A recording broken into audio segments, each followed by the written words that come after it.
They want that smoke, bitch, I got it for 'em. They want that smoke, bitch, I got it for 'em. They want that smoke, you know I blow it. They call me Sunny Monster for a reason. I'm really tripping, leave a nigga bleeding. I get to squeeze and leave a nigga. They want that smoke, bitch, I got it for 'em. They want that smoke, bitch, I got it for 'em. They want that smoke, you know I blow it. They call me Sunny Monster for a reason. I'm really tripping, leave a nigga bleeding. I get to squeeze and leave a nigga bleeding. Raw Molly got me all up in demon mode. Mouth moving like I done put clean in my nose. Trying to catch me up, I can leave with some hoes. He standing straight up, watch I make him lean with this pole. Would've thought he was closed, how that heat made him fold. Thought it was a game, he won't think no more. His brain's gone, nigga. It be exciting when I get to striking. Guns sound like thunder, hit you like lightning. Fight for your life, we don't do no fighting. We really hit it, nigga. We worse than savage, they calling us Vikings. Police be riding, we still be sliding. Told you we hitters, remember the time. They want that smoke, bitch, I got it for 'em. They want that smoke, bitch, I got it for 'em. They want that smoke, you know I blow it. They call me Sunny Monster for a reason. I'm really tripping, leave a nigga bleeding. I get to squeeze and leave a nigga bleeding. They want that smoke, bitch, I got it for 'em. They want that smoke, bitch, I got it for 'em. They want that smoke, you know I blow it. They call me Sunny Monster for a reason. I'm really tripping, leave a nigga bleeding. I get to squeeze and leave a nigga bleeding. How about I leave them holding like the Bible? AR-15, that's a high-power rifle. A in the army and assassinate rivals. Break that shit down, nigga. AK or anybody kill. Hop out, keep the drilling and spilling. Stay on point, 6-2, gon' split 'em. FN, that's for any fuck nigga. You a plug, then I'm pulling up, nigga. You my lunch, eat these bullets for dinner. 5 boys sell, eat 'em up, eat 'em up. SK, smoke killer for show. Drum rounds and cripple ops, Draco. I got 'em all, you don't want no. They want that smoke, bitch, I got it for 'em. They want that smoke, bitch, I got it for 'em. They want that smoke, you know I blow it. They call me Sunny Monster for a reason. I'm really tripping, leave a nigga bleeding. I can squeeze and leave a nigga bleeding. They want that smoke, bitch, I got it for 'em. They want that smoke, bitch, I got it for 'em. They want that smoke, you know I blow it. They call me Sunny Monster for a reason. I'm really tripping, leave a nigga bleeding. I can squeeze and leave a nigga bleeding. Y'all know what the fuck going on around here, nigga. Y'all nigga keep talking about you want smoke. What's up, everybody? Peace and blessings to the family. A little bit late today, had some shit to do. Then when I came home to get ready, the fucking damn computer started updating. So the computer should be done updating. So I'm gonna switch over in a second. But before I do that, shout out to my brother, All Things Big AMC FSG in the building. Terrell Davis, what it do, homie? Shalom to my brother Rod Walker in the building. Bang Hayes, Big AMC in the building. Salute, King. Mike Ryan, what up, homie? Salute. JTN, what up, boss man? Chillin'. James Marshall, what it do, brother? Peace and blessings to you, big block. With that 454. Don't mess with Texas in the building. Salute, homie. Shout out to my brother SBG Mello in the building. Salute, King. Peace and blessings to you. My man Undercard Boxing coming through. What's going on with your undercard? Salute, King. Peace and blessings to you. All right. So peace and blessings. So Dr. Key will be here in a second. And we get started. Okay, hold on.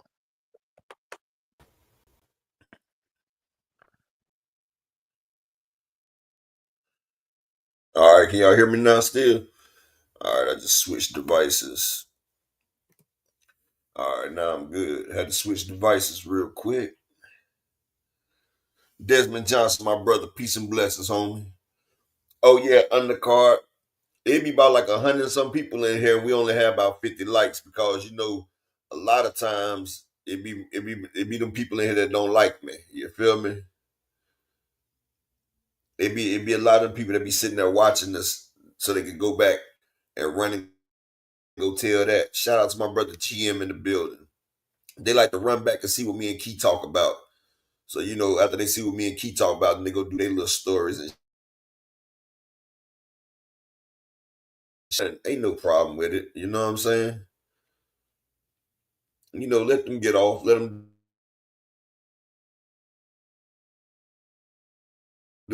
like a motherfucker. And shout out to my brother SBG Mayo in the Cash App with the 3. And as always, I need 4 more people to support the grind. If that's cool with y'all, get this thing started today. But yeah, Devontae Cromwell, salute, King. The beautiful Queen Cassandra, how you doing, Queen? Peace and blessings. But yeah, I just need 4 more people to support the grind. I appreciate that. And shit. But shout out to my brother Banks Hayes in the building. Big Banks AMC coming through with the $5 holler. I appreciate you, King, always. Anytime you come through, bro, it's always appreciated. It's always appreciated. So we just need 3 more, but we're gonna go ahead and get started though. It seemed like yesterday was a coordinated effort. They got together and they coordinated their attacks on Gervonta Tank Davis. Shalom to my brother, Mr. Altruistic in the building. All praise to the Most High, my brother. Hope everything's well with you, my name. Hope everything's well with you. But it seemed like yesterday was a coordinated attack against Gervonta Tank Davis. Now, they didn't do it on fight night. Shakur Stevenson did 7 interviews yesterday on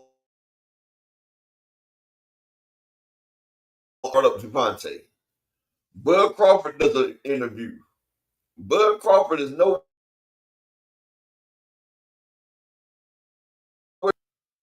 like, nigga, if you wanted that smoke with Gervonta, you should have went down instead of up.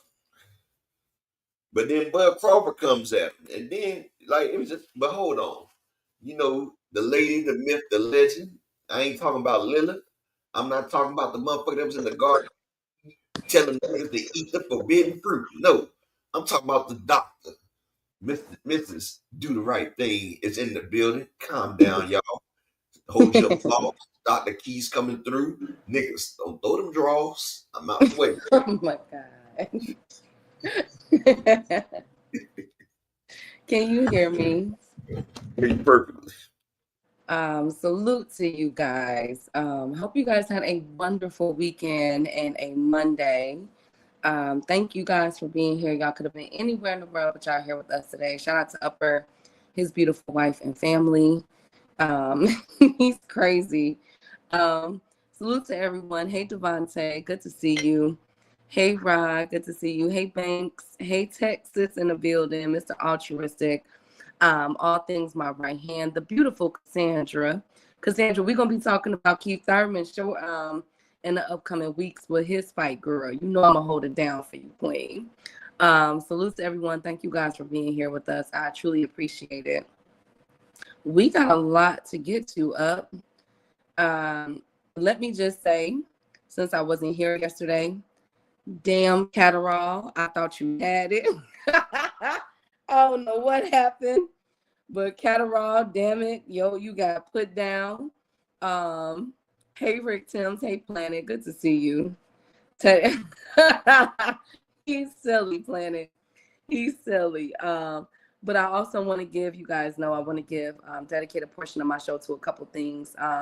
Happy belated birthday to Gregory Hines, one of the famous tap dancers and dancers that pretty much pioneered a lot of dancing. Exactly. He was a once-in-a-lifetime talent. You hear me, Keith? Oh my God! Well, he was amazing. Niggas tap dancing to the beat of them people drum. You said what? Yeah, he pioneered tap dancing for them folks, dancing on them boys' music. They tell that nigga to get out there and dance. He go out there and tap for their ass. Oh, shoe shuffling. Well, he was amazing. He was amazing. Shout out to continue to rest in peace and happy belated birthday to Gregory Hines. Also, remember, Upper in chat, I told you guys I was going to keep an eye on that bill that they were trying to pass in Ohio. That pregnancy begins at erection. Remember that bill that they're trying to fine men for? Bill. Exactly. So I have another state. Remember, I said that this bill is going to set a precedence in America. Well, if you are in the great state of Mississippi, they are joining Ohio upper. If men, this is for the men out there, if you are not trying to, they're trying to pass a bill where if you become aroused, aroused, you cannot relieve yourself unless it's for, the planning of a birth. And so the fine upper, guess how much they're going to have men pay if this bill is passed in Ohio and Mississippi? Guess how much the fine is for? $1,000. $10,000. Yes, 10. That's an expensive nut right there, boy. That's an expensive relief. Yes. So Mississippi has officially joined Ohio, ladies and gentlemen. Well, to the kings out there. So But if you know something? That's also good though, because in the Bible says it's better to put your seed in the belly of a whore than to spill it.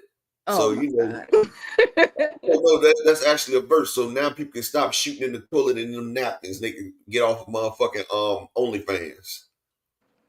Exactly. It's like, oh my, I'm going to monitor that. I don't know how they are going to, Rob Walker. Hey, Jay. Hey, Teach. I don't know. Hey, Antonio. I don't know how they're going to do this, but they're saying that's the second state. Remember, I told y'all upper, I said this is setting a precedence. I want to see how many states join. And less than a week later, I told y'all about this last week, Mississippi has joined the cause. It is called the erection bill. And if you relieve yourself, okay, and it's not for parenthood, for the men out there, you can be fined. If this bill goes through, you can be fined $10,000. So per relief. If you having fun, Mr. Altruistic, that fun gonna cost you 10 bands, brother. Exactly. I'm gonna tell you like this, right? Yes. Exactly, Banks. You're never supposed to waste it, but I'm gonna tell you like this. Y'all gonna see SWAT going to all these damn lonely niggas' houses. These habitual porn. Motherfuckers will come in there. They gonna drag motherfuckers out with their pants around their ankles, KY jelly on the hands, everything. Niggas is going down. Bruce Gas Jazz, salute, King. Like, they gonna have the SWAT raids for everybody that's on porn. 2 cents. Salute to the Exactly. What? You was on XX? Let's get him. He's a habitual user.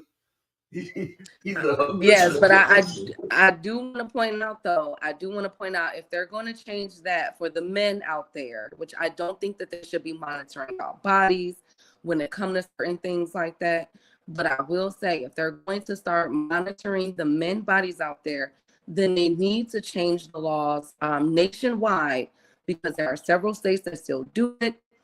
Thank you, Rick Tim. Of the age of consent for marriage for young men and young girls.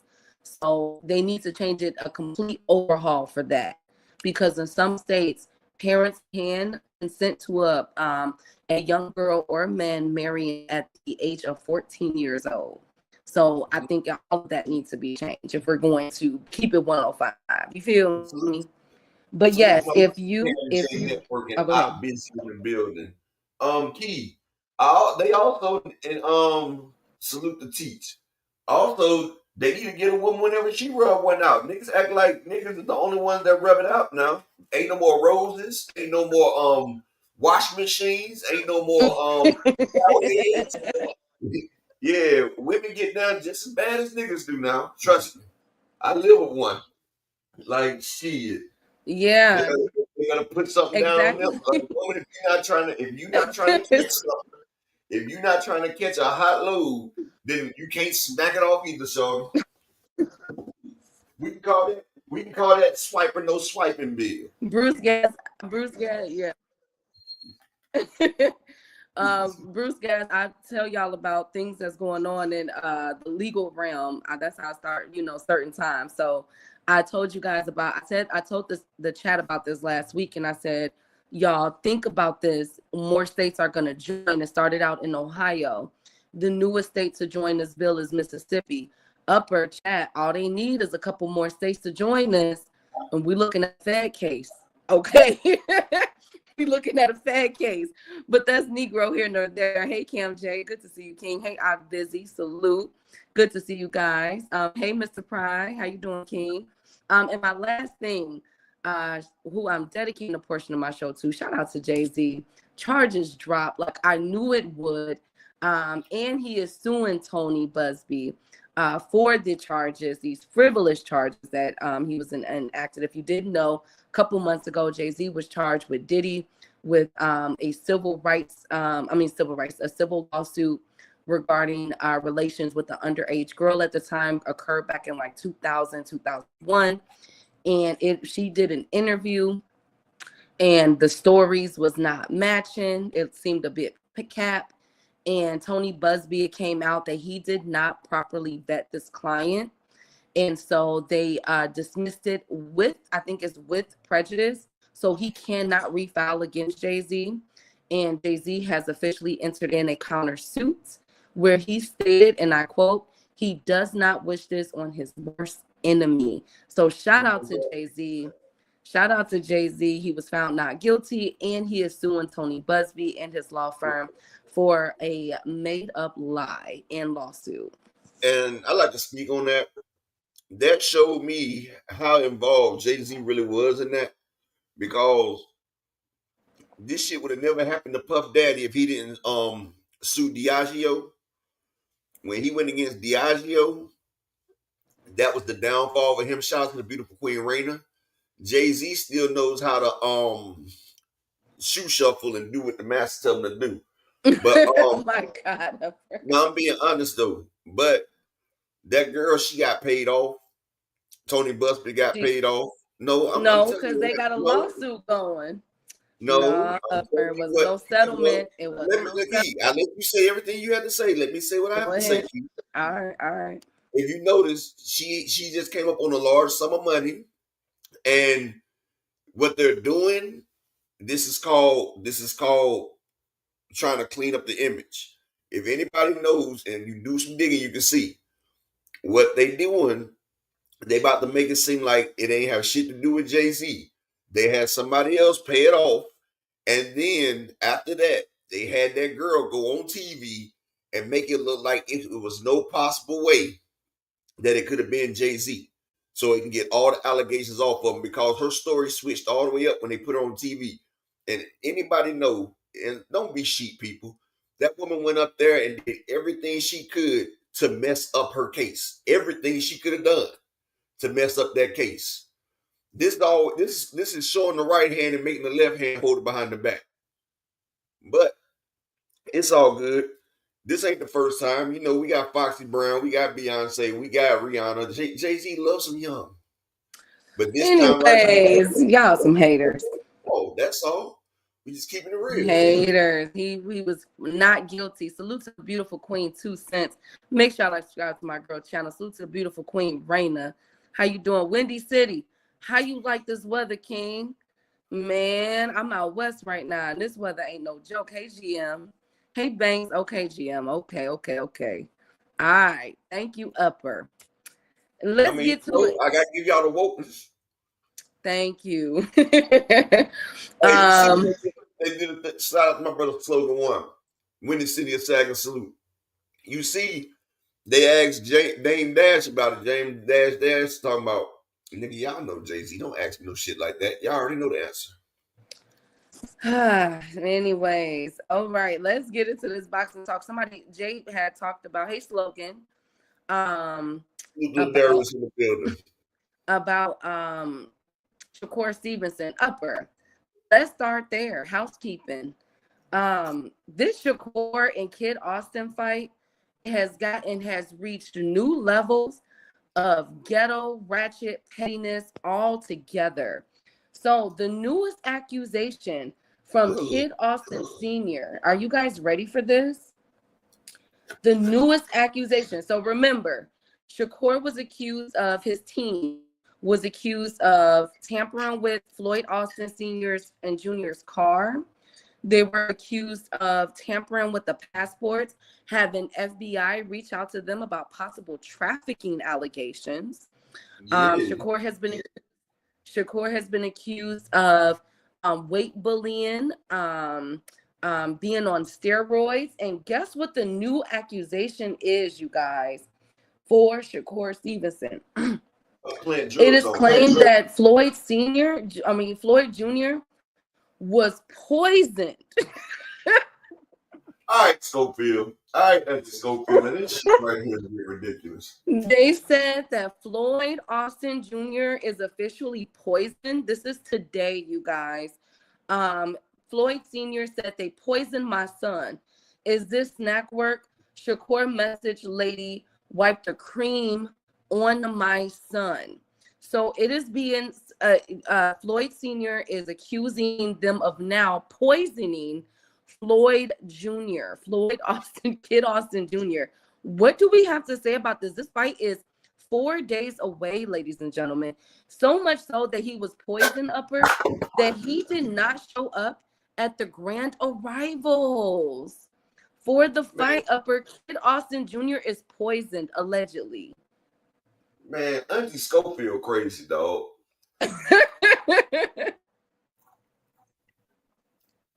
Yeah, they did try to do it the tank, though, too, shit. They were telling them, nah, don't touch tank.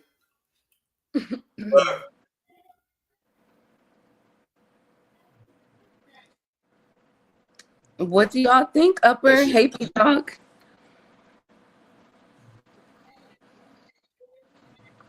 What do y'all think? Is Kid Austin poison? Akello talking about school, talking about, I don't like this. I think that's a little too far. Is Floyd Austin poison? That's the question.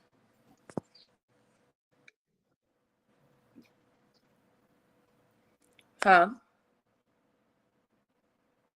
Upper? Yeah. I don't know. Banks, he said y'all can't be bringing shit up and moving out of it. I just had to go find out myself. Y'all said it was a bad bill and left it alone. What was about the bill, Banks Hayes? Oh, he's talking about the Mississippi. No, I don't want to, because I just bring up the news. It's not a bad bill.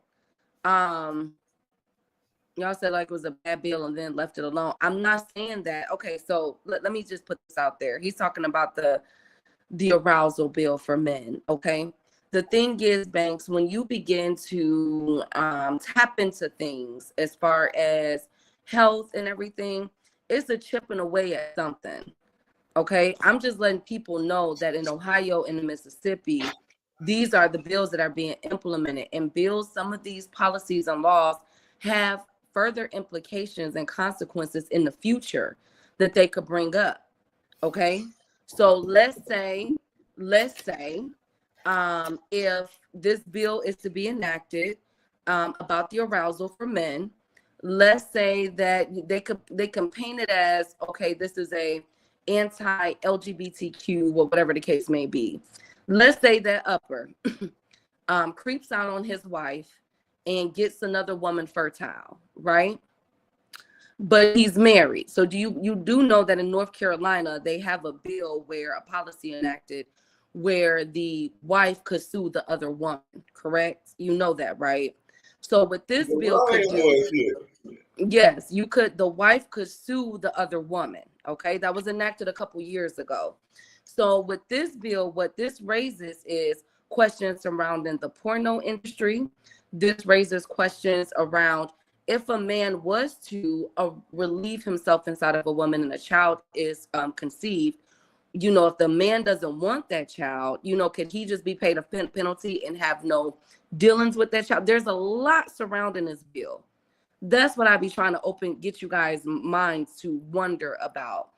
And in my opinion, by Mississippi joining, and Mississippi is a very, very high population of Black and brown folks. We all know this.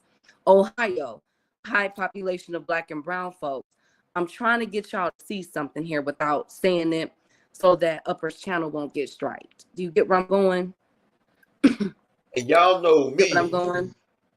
And y'all know me. When she bring up serious shit, y'all know I like to laugh and joke. So you know I always turn the situation funny. When she give y'all news, you know I like to make fun of it. Banks said I live in Ohio. I had to check that out. No, you can teach, but y'all missing the point. I'm gonna move on. Yes, it is allowed teach. I'm gonna move on though. But anyways, back to Kid Junior. I'll break that stuff down for you on my True Crime Week. I'll break it down for the implications. Hey, Mike Biggs. This is no disrespect to the LGBTQ. I'm not saying that. I'm just saying the implications further down the line. If you never wrote a legal paper before, or reviewed one, I happen to have done those. There are certain anyways who voted against reproductive rights. Exactly. That's where I'm getting at. This is about reproductive rights. There's a lot of implications. And now that Mississippi is joining, just watch the domino effect. It started with Ohio. I told y'all about this about a week ago. Mississippi said, I'll raise you too. That's all I'm saying. But anyways, let's get back to Kid Austin Jr. Kid Austin Jr. is poisoned, allegedly, Upper. So let's see how this is going to go with everything down the line, okay? How did they get to Kid Austin? This is what I'm trying to figure out. How did they get to him? I don't know, Upper. I don't know. He said that somebody wiped a cream on him. His masseuse, Shakur Stevenson masseuse, wiped the cream on Kid Austin. Why is he with Shakur Stevenson's masseuse? I don't know. I don't know what the hell they got going on up over there. I don't know what's going on in Saudi. I have no idea. Shakur masseuse lady wiped the cream on my son. That's all he said.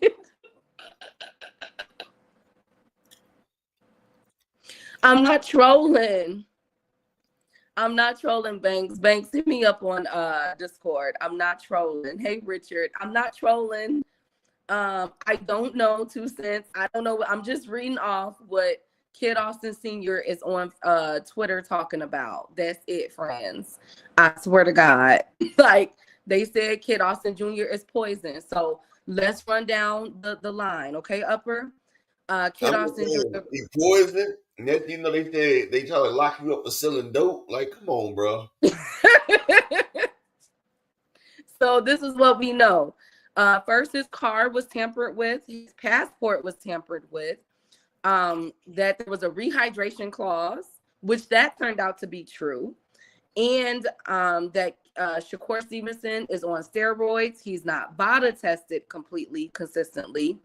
And the last one now is Kid Austin Jr. has been poisoned. So that's 6 things that has happened from December up until now. So about 8 weeks. About the trafficking, the drugs. Oh, yeah. The trafficking. They did say that Kid Austin Jr. and Sr. Kid Austin Sr. said that the FBI did contact them allegedly regarding trafficking claims. Okay. So that's 7 things that they're accusing Shakur Stevenson team of doing. Okay. Y'all got it? We good? We caught up, Upper? We caught up? Yeah. So the fight is 4 days away. This is more excuses than a nigga that busted off in 2 seconds. Yes. Hey, that nigga Look, like I said, that nigga got more excuses than the nigga that done busted in 2 seconds. Exactly. Yes, visitors. Hey, J.A. Dixon, 2 cents. That's what they saying. They saying that the Kid Austin Sr. said they trafficking something, that they was allegedly doing something. So the 7 excuses, or not excuses, accusations that they have towards Shakur Stevenson. I'm just putting it out there. All of this is on their Twitter, so you won't think that I'm making it up. but Shakur has been accused of steroids and poisoning in the last 2 weeks. Okay. The fight is 4 days away. Let's hope that Kid Austin Jr. has a speedy recovery. They would never have another big fight. Like hopefully, like his dad is too fucking much, dog. Like this nigga having damn flashback. Like, no, Leroy, I don't want a grilled cheese sandwich. I'm bilingual. There's a difference. No, I was locked up. Back the wire. No more locked doors. Like, he having a flashback. Like, he back in prison or something, bro. Like, nigga, chill out.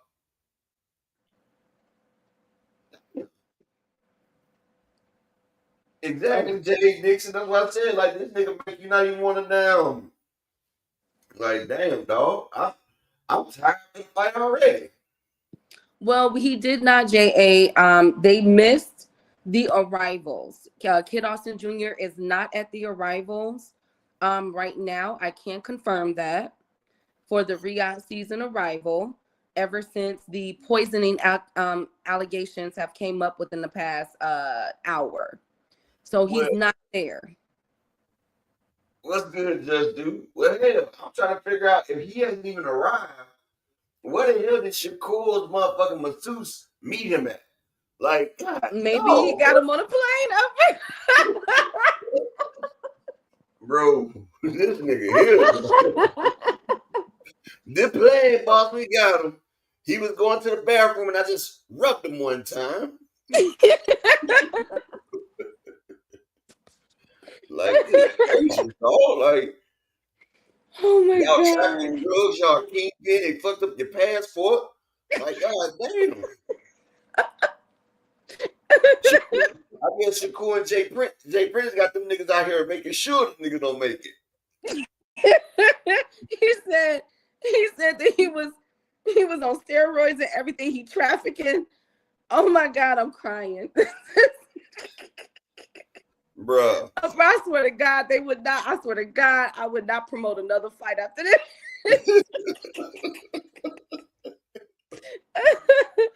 Kid Austin Sr. is on a rampage. He done accused Shakur Stevenson of everything. Man, next thing you know, Shakur got his gloves stacked, and he just took a power serum. and they not using his blood and piss. Oh my God. Oh my God. I don't know what's going on with exactly. Salute. Y'all make sure y'all subscribe to our boy Just That's Do. my brother Just Do, man. Like, bro, I'm tired of this nigga, dog. Like, every time he fucking caught, bro, I just be like, oh, another one. He said that they passports. Like, nigga, how you get your nigga? So they broke into your house. They knew where you get your passports at now. Like, bro, it's like DJ Khaled, bro. Another one. Oh my God. Oh my God. Bro, I'm telling you, nigga. Bro, every time I see him pop up on Twitter, I'll be like, DJ Khaled. Another one. That's it, bro. Like, okay. I know. When he said that the police got him for trafficking, I was like, bro. I was like, Auntie Schofield, if they thought your ass was trafficking, my nigga, I've been caught for trafficking more than once. If they thought, nigga, you about to get that, boom, you about to get that. You ain't be talking about it on Twitter. You gonna be having your door off the motherfucking hinge and you gonna get the boom. They gonna pop that door. Nigga, come on, man. Like, nigga, the shit. Oh my God. Like, honestly, I told y'all that nigga was crazy, bro. I think he really be believing what the fuck. Bro, he on some good shit, dog. You know son that nigga that Za? I think so.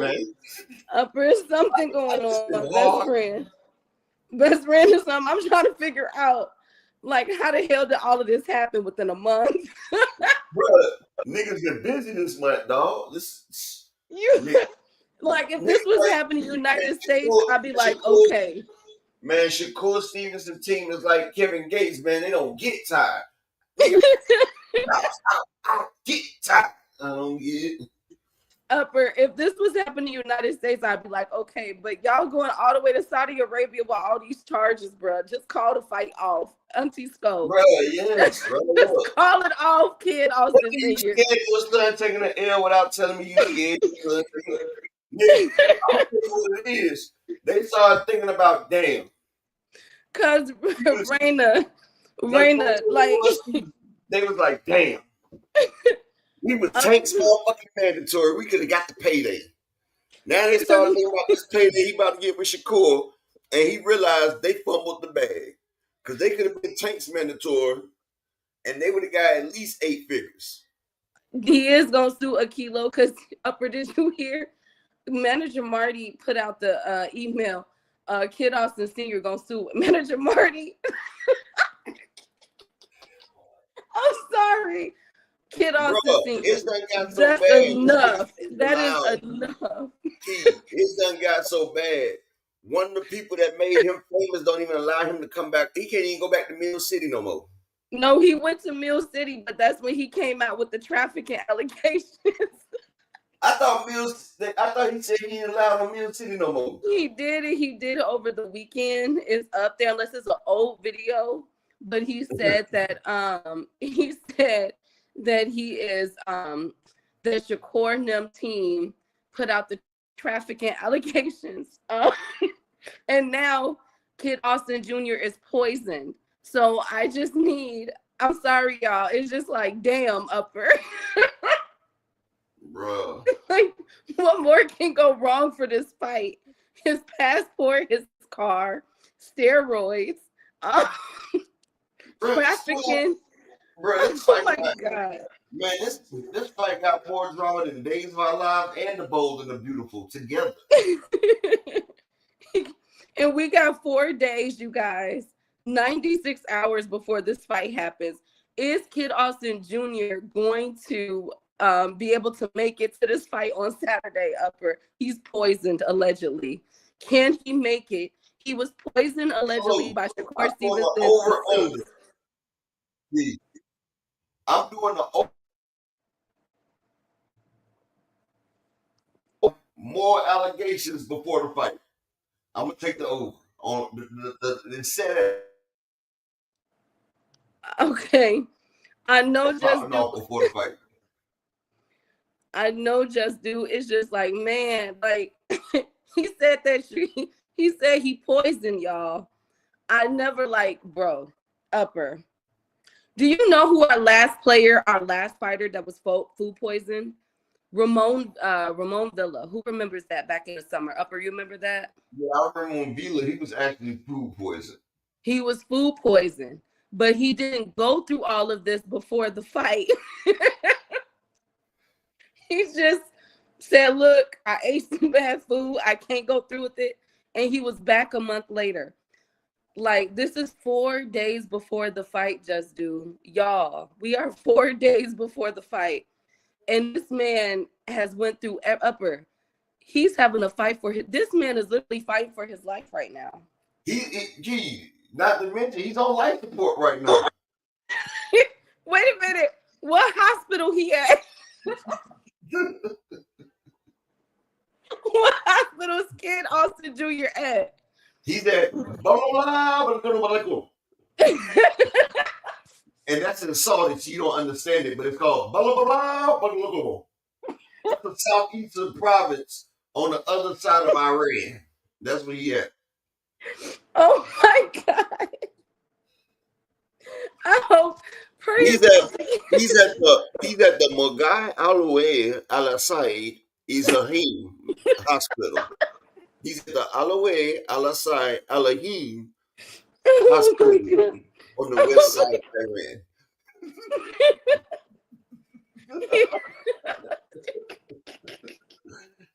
So we're gonna say prayers up for Kid Austin Jr., bro. We don't know what he's gonna get him right. He's in the hospital or he's somewhere. He food might as well take poisoning. his hand while you're over there. He's been poisoned by Shakur Stevenson masseuse. We gonna we sending our thoughts and prayers. Whoo, we Kid Austin Jr. and we pray for a speedy. Let me find out. Let me find out if Schofield really over there and them motherfuckers don't went to Dubai. Let me find out if they went to Dubai and that nigga got squirted on. Let me find out that they got shitted on. Let me find out he done got food poisoning from getting shitted on, man. Let me find out that's what happened. Oh my God. That nigga got shitted on over there in Dubai. I That's can't what the fuck even happened. I knew this was a shitty situation. I told you, man.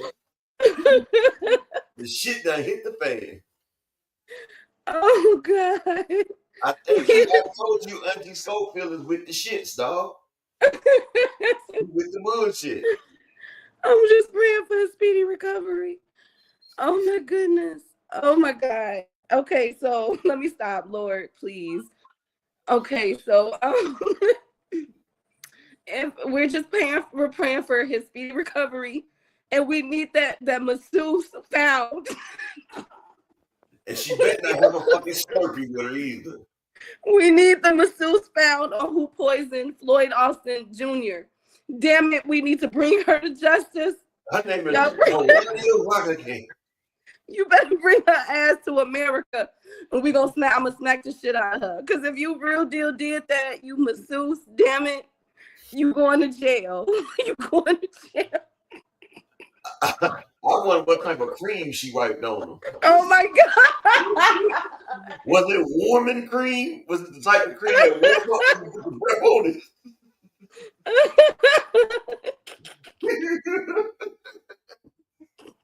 That's that KY woman.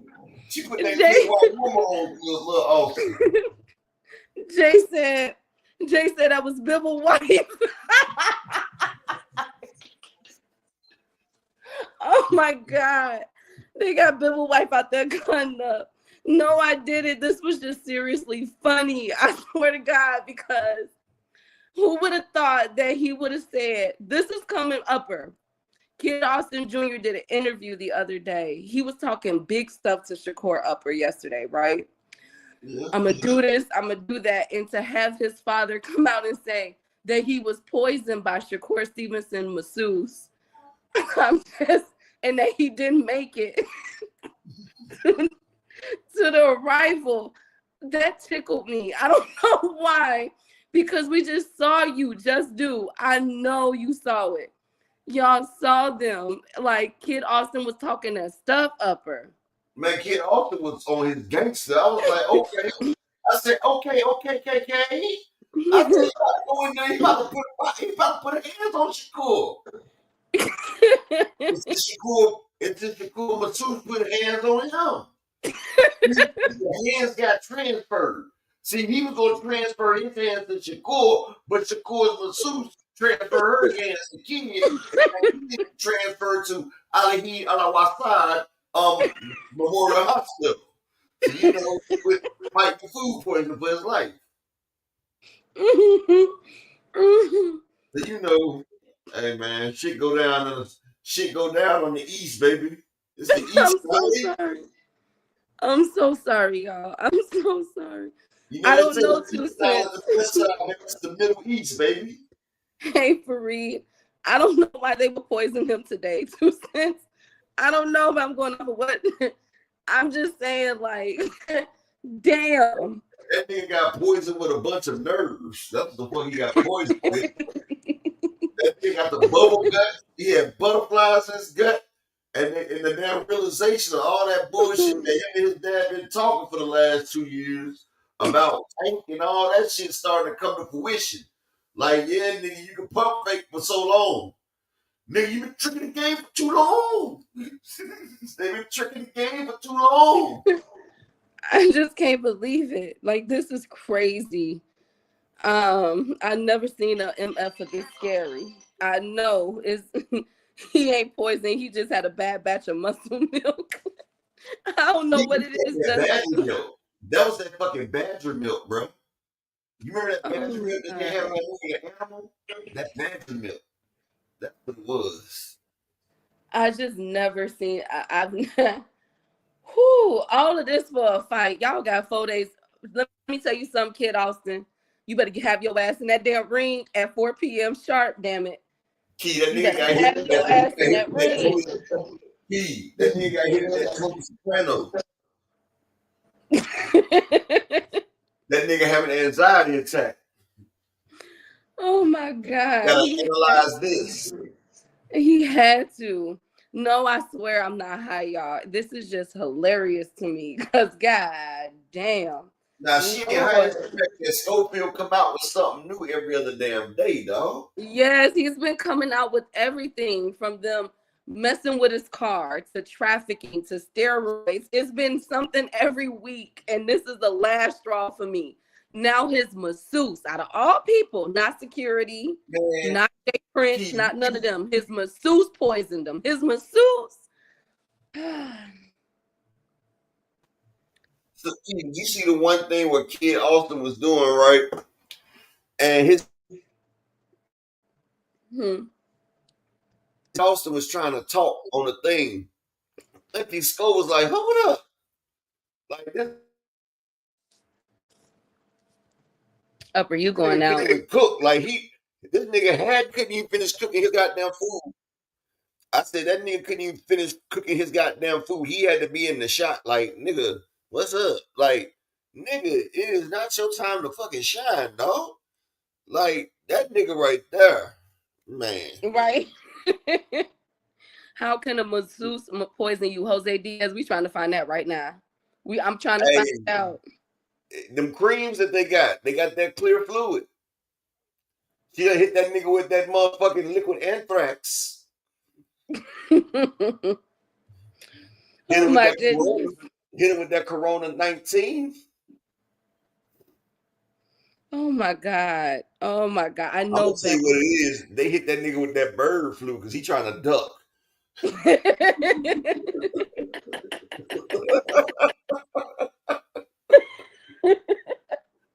You are so mean. Hey, Marquis. He said, man, on film. He gotta be stopped. I swear to God, if Shakur don't come in there, put on the show, I'm cussing Shakur out. Where he posted, it's on his Twitter. It's on his Twitter, Just Do. I'm gonna send it to your Twitter, whatchamacallit, Just Do. I got you. He said that he poisoned. He said he out of there, Just Do. Oh my God, I'm sending it to you now so people know I'm not lying. Let me see.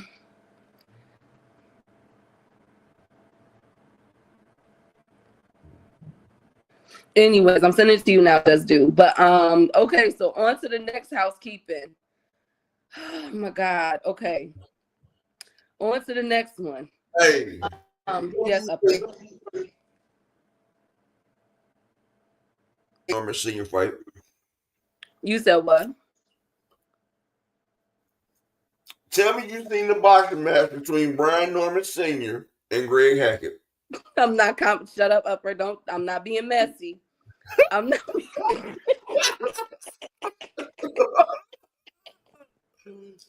See how it's gonna let his shorts fall?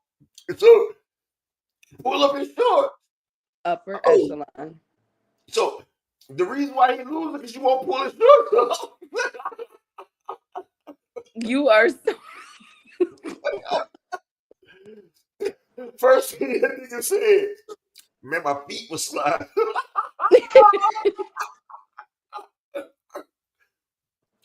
My feet was sliding. I couldn't get no grip. What did you think about it? I thought it was decent. And shout out to them for getting in the ring. I thought it was decent. See, I watched it on Greg Hackett page, right? Mm-hmm. Live. So on his live, his homeboys are doing the commentary, right? Mm-hmm.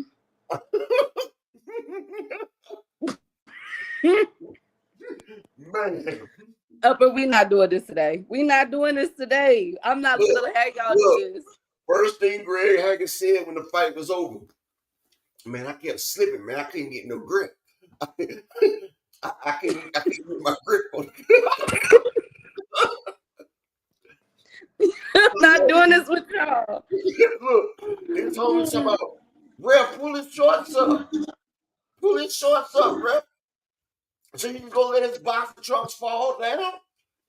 It's that backyard cooking. It's that home cooking. That's why you winning. I'm like, no. Oh my God. Y'all ain't right today. Y'all not right. His homeboys actually told him that he won that fight, bro.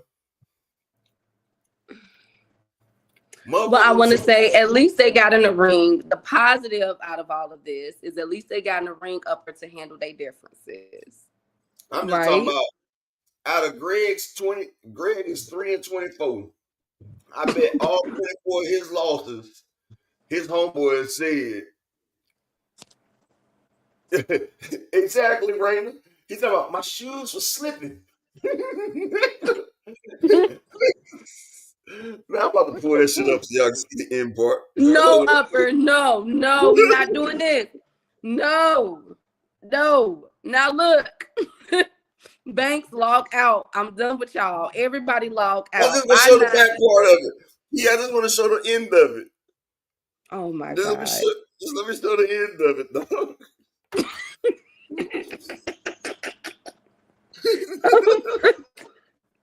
Y'all so petty and messy. Shout out to them Kings for getting in there. Hey, you know you lost the fight when the first thing you say is, I couldn't get no grip.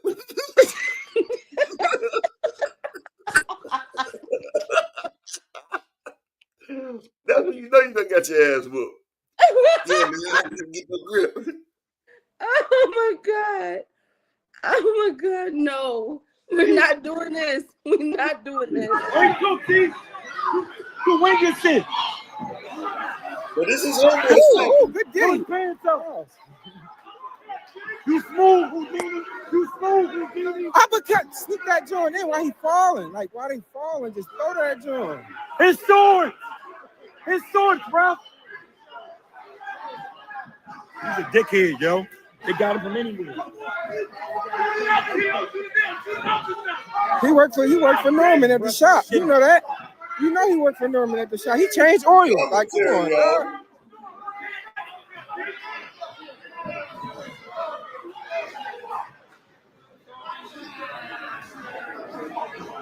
Clearly the rough mechanic, because he let anything go. He's a fucking mechanic. He gotta work across the shop. Pull his shorts up. This out of his league. You on cameraman, you gotta move. Here we go.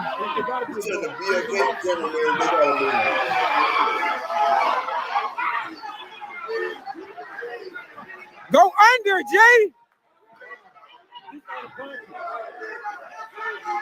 Hey, bro. Pull his shorts up. Slide out with the uppercut. Like, come on. He's shitty. We need to find his name because he's shitty.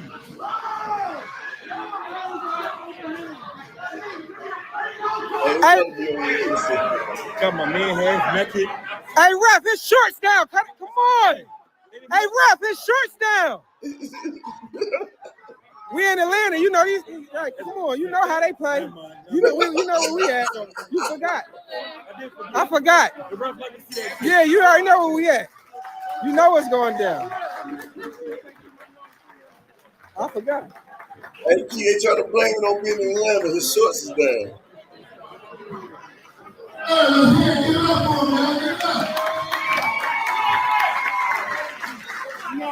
That's for the grown ladies in the people.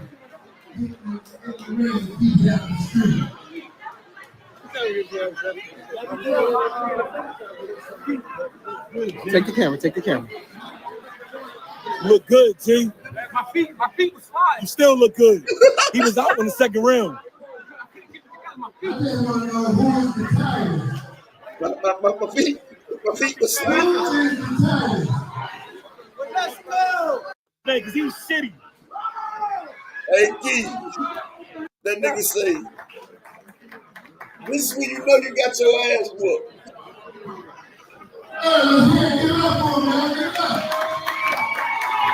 This is when you know you got your ass whooped.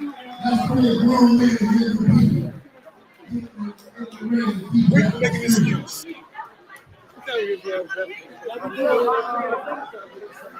Upper, that's Take the camera. Take the camera. That's enough, Upper. Leave Look him good, alone. T. My feet was flying. You still look good. He was out in the second round. He was out in the second round.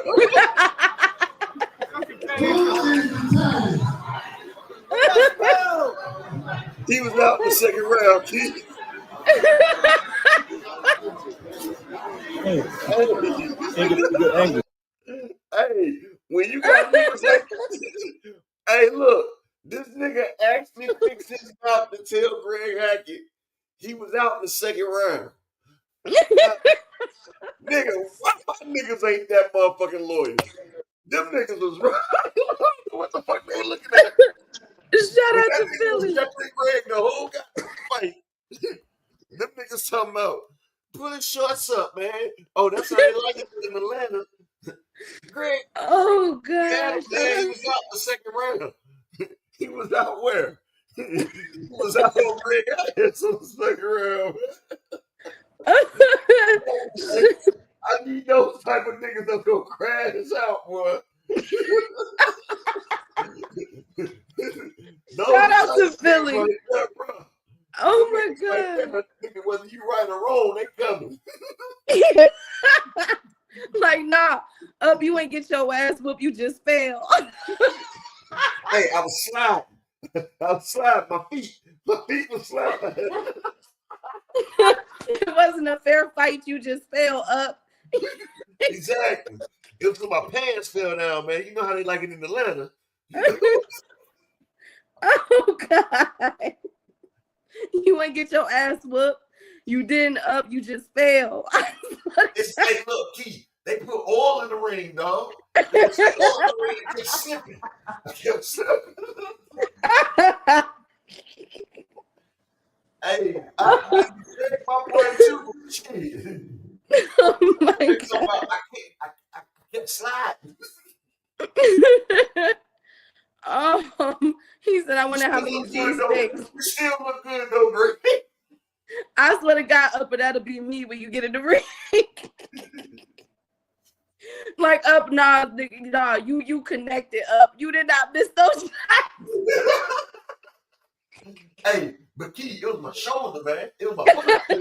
It felt like my wound was pop open. I thought the bullets was about to go back through me. I mean, like, no, he was poisoned. His trainer touched him. He had that nigga though in the first round. Yeah. He had him. Did y'all see him? He was out on his feet. Oh my God. I'm done. You had him out. He did say the second round. Oh God. Shout out to Greg Hackett and Brian Norman Sr. This is all love, I swear to God. Shout out to I'm gonna tell y'all, if y'all get a chance, the funniest part about the fight. Go back. Matter of fact, I'm about to show y'all real quick the funniest part. And I'm about to oh my God. Hackett's intro. I'm just gonna show that. I'm gonna show that real quick and I'm done. The way Greg Hackett came out there, bro. I thought my nigga Greg was about to put a show on, Key. I thought my nigga Greg was about to come put the fucking show billions, dog. I said Greg about to do old Brian Sr. something serious. Key, I'm telling you. Greg came out. He had his little bop. He did like a little head bop before he got in the ring. I said, okay, Greg. Greg ready? I mean, hey, Key, that nigga was hype. If a motherfucker told me Greg was gonna lose that fight, I would have bet their ass and lost. I would have bet and motherfucking lost because Greg was ready. Greg was ready. God. He was ready. We're gonna take a nice Nice double back to Turki. Get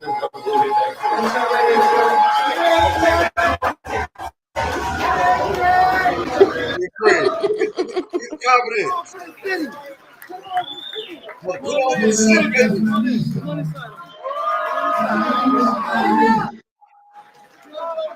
Look at him, Keith. He's ready.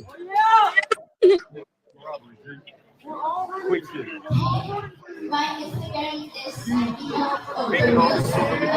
He wasting most of his energy with this shit.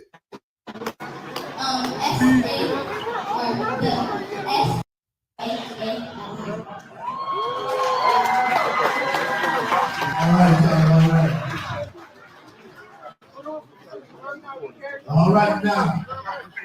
He's swinging his leg. Ladies and gentlemen. You see the kicks, Keith? It's time to stop the chitter chatter and get ready for what matters. You know what Brady playing, y'all. Time. I think that was the best part of the fight right there. Coming out of the blue corner Anything. from Philadelphia, Pennsylvania. Give it up for Greg Hackett. You already know. Yeah. Wait till that joint drop. Wait till that joint drop.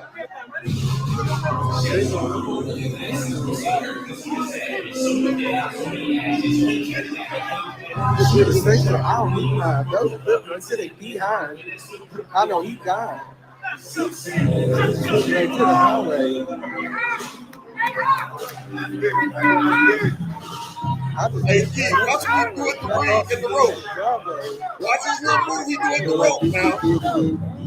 He was so smooth with it. Watch the rope right here. Watch this. Whoop, whoop.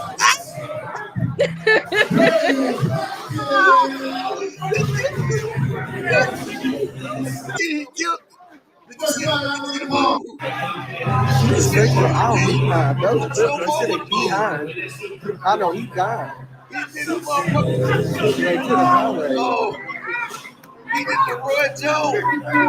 The Roy Jones. I just did it right in the highway.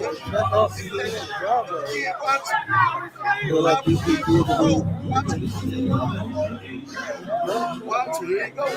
You only have two.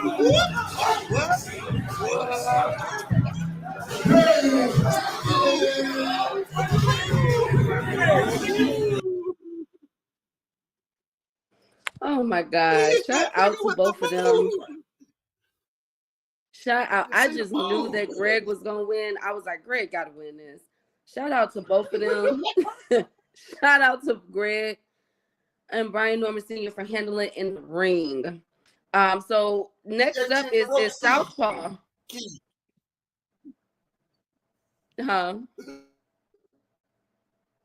Upper, you went out. What'd you say? When he gave me that ring walk and he did that little dip, I said he gave me that ring walk and he gave me that little dip. Oh my God. He wasted all his energy. He wasted all his energy coming down to the fight, bro. Y'all ain't right. Y'all ain't right.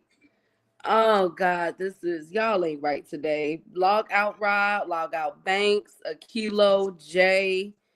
Y'all log the hell out. Frequency, he needs to be tested. 9 Ether, log out. I'm sick of y'all. Oh my goodness. Okay. Sunday it is. Hey, if my first didn't go see Southpaw. Southpaw might would have made that nigga beam up there, bro. I bet you Southpaw is rubbing his hands like Birdman. Like, yeah. Oh man, Southpaw already did a video on it, bro. Oh my God. Anyway, so shout out to them Kings. Shout out to them Kings for getting in the ring. But it was I ain't gonna lie to y'all, that was hilarious. As we all know, Greg Hackett, prior to the fight, called out Bill Haney. Do we want to see that fight? Greg need to stop. Bill might accept that shit. Bill might put hands and feet on Greg a little. I don't know now. That's a 50-50. That's a 50-50. I have no idea, but shout out to the Normans, man. What? Crypto, they actually sold more than Bud. Brian Norman Sr. and Greg Hackett officially did more than Bud and David Abernethy. You are low upper. Now that's just me. That's I'm me. just saying, David Abernethy and Bud did 6,000. Greg Hackett and Brian Norman did a report of 18,000. Oh my God. That's My 3,000 goodness. more than the champ. Thank you, Upper. Thank you for your pettiness. Speaking of petty, people are calling for Jake Paul to be revoked from boxing and an investigation, Upper. It has been revealed by Jake Paul himself. Somebody should tell Jake Paul to shut up because he accidentally, you ready for this, Upper? Said that the Mike Tyson fight was fixed. No, that Mike Tyson has Parkinson's disease. So as we know, last week I told you guys I found out that the Texas State Commission for Boxing. That's why he was biting on that glove. Yeah, wow. So Texas did not drug test them. Remember I brought that out, Upper? Yeah. Now it's coming out by Jake Paul on admission. Don't at me at this, y'all. Jake Paul did an interview on Punch Plan, and he said that Tyson is battling Parkinson's disease. So people are wanting to know, Upper, how was this fight sanctioned? How did this become the actual sanctioned fight? Jake, man, I want Jake Paul now. God damn it, I want Jake Paul. Jake, won't you take upper echelon, nigga? Shit, I'm dead ass. I will get in the ring and beat the white out that boy, man. I will make that nigga black and blue, dog. Like, I will bruise that nigga pride, ego, and his goddamn. I will beat him for goddamn 2,000 years of slavery, damn it. Well, that's what they're saying. Well, that's by Jake Paul on admission. So people are, because you know, people don't play about Mike Tyson, Upper. People don't play about him. Yeah, so, that's like telling Ali to get out the wheelchair and get in the ring. Come on, bro. Yeah, so by Jake Paul on that mission, I don't know if he meant to do that. I don't know what's going on. I know his PR team like, God damn. Well, in psychology, we call that a Freudian slip. What you know what I'm saying? We call that a Freudian slip. So I think that people are going to keep their eyes. So that's the second reveal. The first one was that Jake Paul and Mike Tyson was not allegedly drug tested for that fight. And number two, Jake Paul fought a Mike Tyson who was battling with Parkinson's disease, unfortunately. Okay, so I'm just like that shows you the pride of a man. That your pride will let you fight a man that's battling Parkinson's and put it on your motherfucking resume. Now I see that's why Jake Paul wasn't really trying to press the gas on Mike, but shit, they got paid. Like he didn't really press the gas on Mike because Jake could have hurt Mike out there for real. So absolutely, he does got some integrity, but. Just like that Spence fight should have never happened. Like when they try to make Spence versus Pacquiao. Well, frequent, he ain't got a cataract. He can still see. He had a cataract when he was trying to fight Pacquiao, and they wouldn't let him do it. Against the Bud, he just had the ribs and shit. But they had a private doctor who okayed it. You feel me?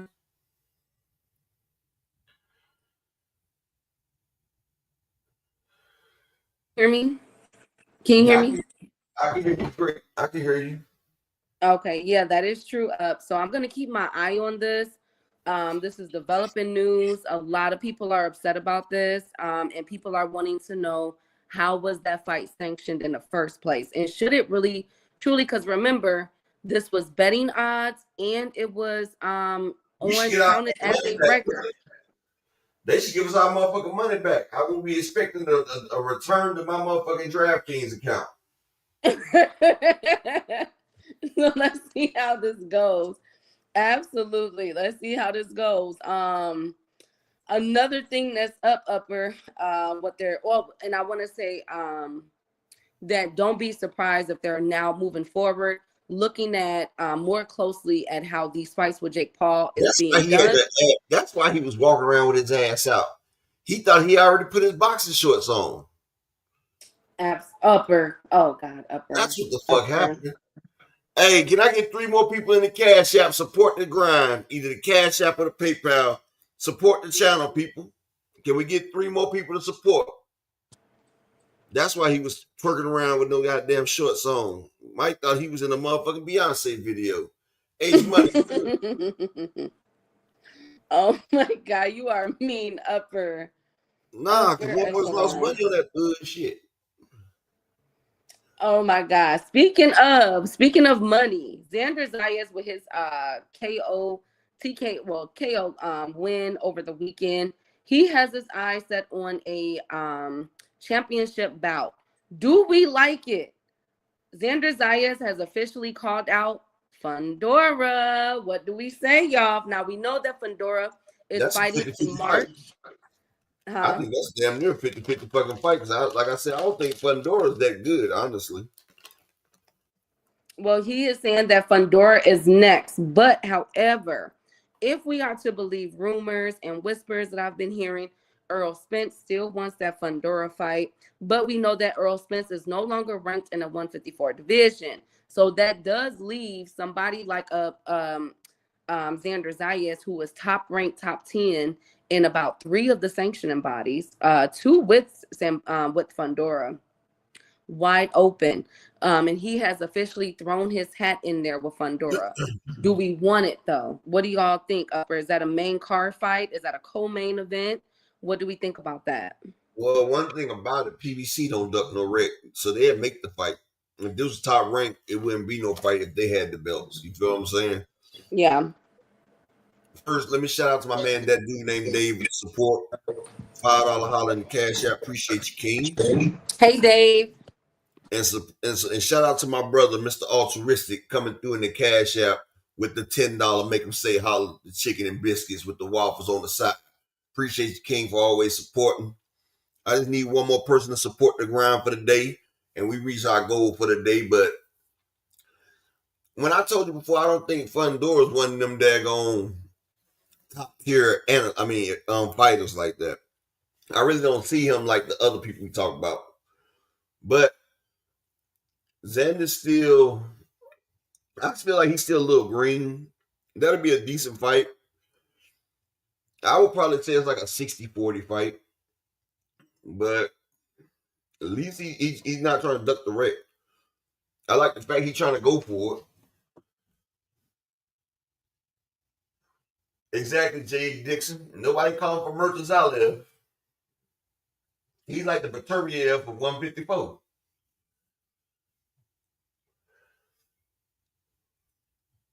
Well, as we do know, Bakram is back in the gym training. So let's see what they have. As we all know, Lubin is fighting to be the mandatory for Bakram. So, and not to mention, PBC does have that 154 tournament coming up in the summer or fall. So let's see how those things work out with Bakram. But I can confirm that Bakram is back in the gym and he's back training. Okay. So, but that is true. Frequent. Why you act like you can't understand context, bro? That's not what he said. He did not admit that he ducked Hanos. He told you what his stipulations was, and people didn't give him what he asked for as the A side. Absolutely. Don't worry. We're going to get there. Frequent. Hey, H Money. Make sure you guys subscribe to H Money channel. Salute to that King man and his panel. Now, next up, now that we got Xander out the way, another fight appears. Let's get into the meat and potatoes of the show. It appears that Tio was about to be starved out upper echelon in chat. So, Tio, as we all know, has been saying some very disparaging remarks about black men, basically. And people are speculating that he was the one that brought the bananas and watermelon to the Keyshawn Davis fight. I'm sorry, that's not funny. It's just, but damn, it's just damn. But anyways, what's his name? Africa has did an interview basically tearing down, the man with two last names, Richardson Henderson. Right. Yes, 2 last names, Mr. Africa Richardson Henderson, like Upper said. He did an interview. He said that basically the reason why Tio was doing this, he said this on Fight Hype, was because his wife basically took all his money. Okay. As we all know, Tio was going through a divorce and he needs some money. Well, after Africa came out and said that, Tank Davis, which will segue into the Tank Davis interview, said that he will not be fighting Teofimo Lopez because of the remarks that he made towards him and other black fighters, calling them monkeys and everything. So people are saying, are they trying to starve out Teofimo Lopez? And if that's the case, does that say that Tank and them is ducking him? Or does that say that they are standing on business? What say you, chat? And Up? I say the best way to get him is to break his goddamn jaw. And shout out to my man Savage BOE in the building. And I'm gonna tell you like this, Frequent. I see they done popped your ass already. Let that be a warning. Next time they're gonna do you like free range chicken. I ain't gonna say nothing about it. Stop coming in here spreading misinformation all the time, dude. Stop. But take that nigga belt. But he ain't got no choice. The nigga he been crying about not fighting is Oscar said he about to activate that mandatory. So Tio gonna have to fight Barbosa or give up. Well, here's the thing. There is speculation is being rumored that Tio is going to drop the belt. So we don't know if Tio is even going to fight Africa at 140. Remember, he was given by the sanctioning body up until August to fight the winner of Catterall and Barbosa, which we now know is Barbosa. So I don't even think that we're even going to get a Tio versus Barbosa fight. It is being rumored that Tio might just drop that belt and just go full-fledged at 147 Upper. Mm-hmm. But do y'all think that Tank stood on business by saying that, you know what I'm saying? Like, you said all those things about me. Why would I give you a fight? I'm not giving you a fight. You called me a monkey. You said all of this. You know what I'm saying? You bringing in bananas and watermelons to other black men fights. I'm not giving you no big payday. And I wouldn't give him a big payday. If I was Tank, I would give him the bare fucking minimum. Like, nigga, here, you about to get paid $2 million. That's your biggest payday. That's all you get, nigga. That's all you worth. $2 million. Flat fee. Take it or leave it. And if you don't, everybody know you're fucking ducking. But no, I would not let him get an 8-figure payday off me. Fuck no. Akello. Yeah. It wouldn't even be 90-10. Because black and brown, that fight might do at least 50 million altogether. And if you do it 90-10, he'll still walk away with at least 5-6 million. Nah, that nigga getting 2 million flat. He getting 2 million flat. Matter of fact, 2.5 million. That's your biggest payday. Take it or leave it. Nigga, you've never done a pay-per-view. This is your biggest payday by far. Either you take it or you don't, because nigga, ain't nobody trying to fight your ass anyway, nigga. You broke. Well, he did say, one thing I will say, I will follow up with this. He did say that he will fight Teofimo Lopez. But the thing is, y'all hearing it here first. And other people that might have sources, y'all probably already heard this. It is being whispered Upper that Tio is thinking about dropping that belt. Now, that's a lot of heat. Let's think about it. First up on the plate was Africa. Second person who just won was Barbosa. Tank saying, yeah, you called me a monkey. You did all of this stuff, but I still fight you. That's number 3. He's also, as we know, he has called out Bud Crawford and Boots Ennis for a fight. So that's 5 people on the plate right now. So if Tio was to drop the belt, I get it because you got to run for your life, Tio. But if he was to drop the belt, then it wouldn't be nobody to fight because nigga, the belt is the only reason you're even getting offered for a fight because nigga, you lost the Cambosis, you went tooth and nail with Steve Forget, you lost the Jermaine Ortiz, you lost the nigga that beat Mikey Garcia. What's his name? I forgot his fucking name. Senator Martin. Senator Martin beat your goddamn ass. Like nigga, you actually lost 3 of your last 6 fights. You fought a weight drained Josh Taylor who was already done. You beat Pedro Campos. But the rest of the people, bro, you fought tooth and nail with, bro. Salute to the beautiful queen, Ashley Corner. Like, dude, you're done. Like, your career, the takeover, that shit is like a backwash town, dog. Like, that shit, your resume or nothing aged real poorly. Like, your shit looks real bad right now, bro. And you need for your coke-headed daddy and that ayahuasca that your ass is on. Something ain't getting through for y'all. But if I was Tank, you ain't coming up off me. I'm gonna teach you about respect. You need me. I don't need you. You want a payday. Like I said, you'll get a flat fee. And look, I'll make sure it's your biggest payday. Because your biggest payday ain't about much. So I'll make sure it's your biggest payday. Matter of fact, I'll make sure you get $500,000 more than your biggest payday. And shout out to the beautiful queen 2 Cent coming through, talking about Shakur and Auntie Schofield voice.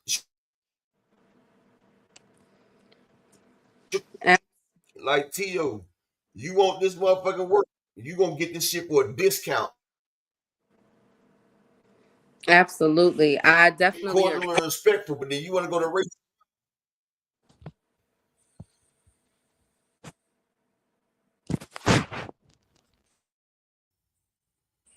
I absolutely agree with that, Upper. Can you hear me? Can you hear me? Yeah, we can hear you now. Yeah, I can hear you. Did I get out something? Yeah, a little bit. All right, let me switch my device to my phone then. Okay. This shit.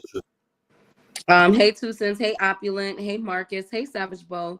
I definitely agree with that. It's gonna be they gotta mention Tank to be relevant. I think J Boxing, but the thing is with Tank doing this interview, which we're about to go over, I'm gonna pull out the key talking points from it because we know that it was a pretty extensive interview.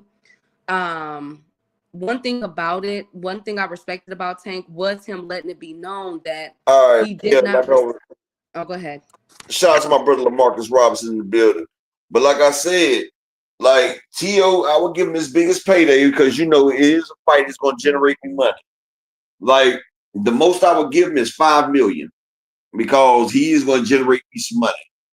I would give him $5 million, take it or leave it. That's probably double more than he's ever made in his career. I think his biggest payday was the George Kambosos, and I think that was like 1.7, 1.8 million. So I give him 5 just because he's fighting a big step up fight against me. Plus, with him fighting me, it's going to boost my ratings up anyway. So I give him $5 million. I do like a $15 million gate, do about 400,000 pay-per-views. That's that's 60 million. I can deal with that. Yeah, you can get 5 off of that, but that's all you're going to get for being disrespectful because you're not bringing shit to the table. You're not bringing shit to the table. You couldn't even sell out the small room at Madison Square Garden, dog. You couldn't sell that shit out. Motherfuckers ain't coming to see you. Like, nigga, you're basically out of the sport. So basically, I'm giving you a lifeline. Matter of fact, that $5 million might be 4 because I feel some type of way about the banana comment, bitch. Exactly. Like, be sunning that nigga out. Nigga, you get $4 million, but you got to send your wife my damn DM. Tell your wife she got to answer my DM, nigga. Now you really about to hate me. Now, is that nice, Upper? Well, I mean, hey, your wife, Your wife got to help you get this raise, nigga. If your wife give me a raise, then I give you the raise, nigga. That's how you son a nigga.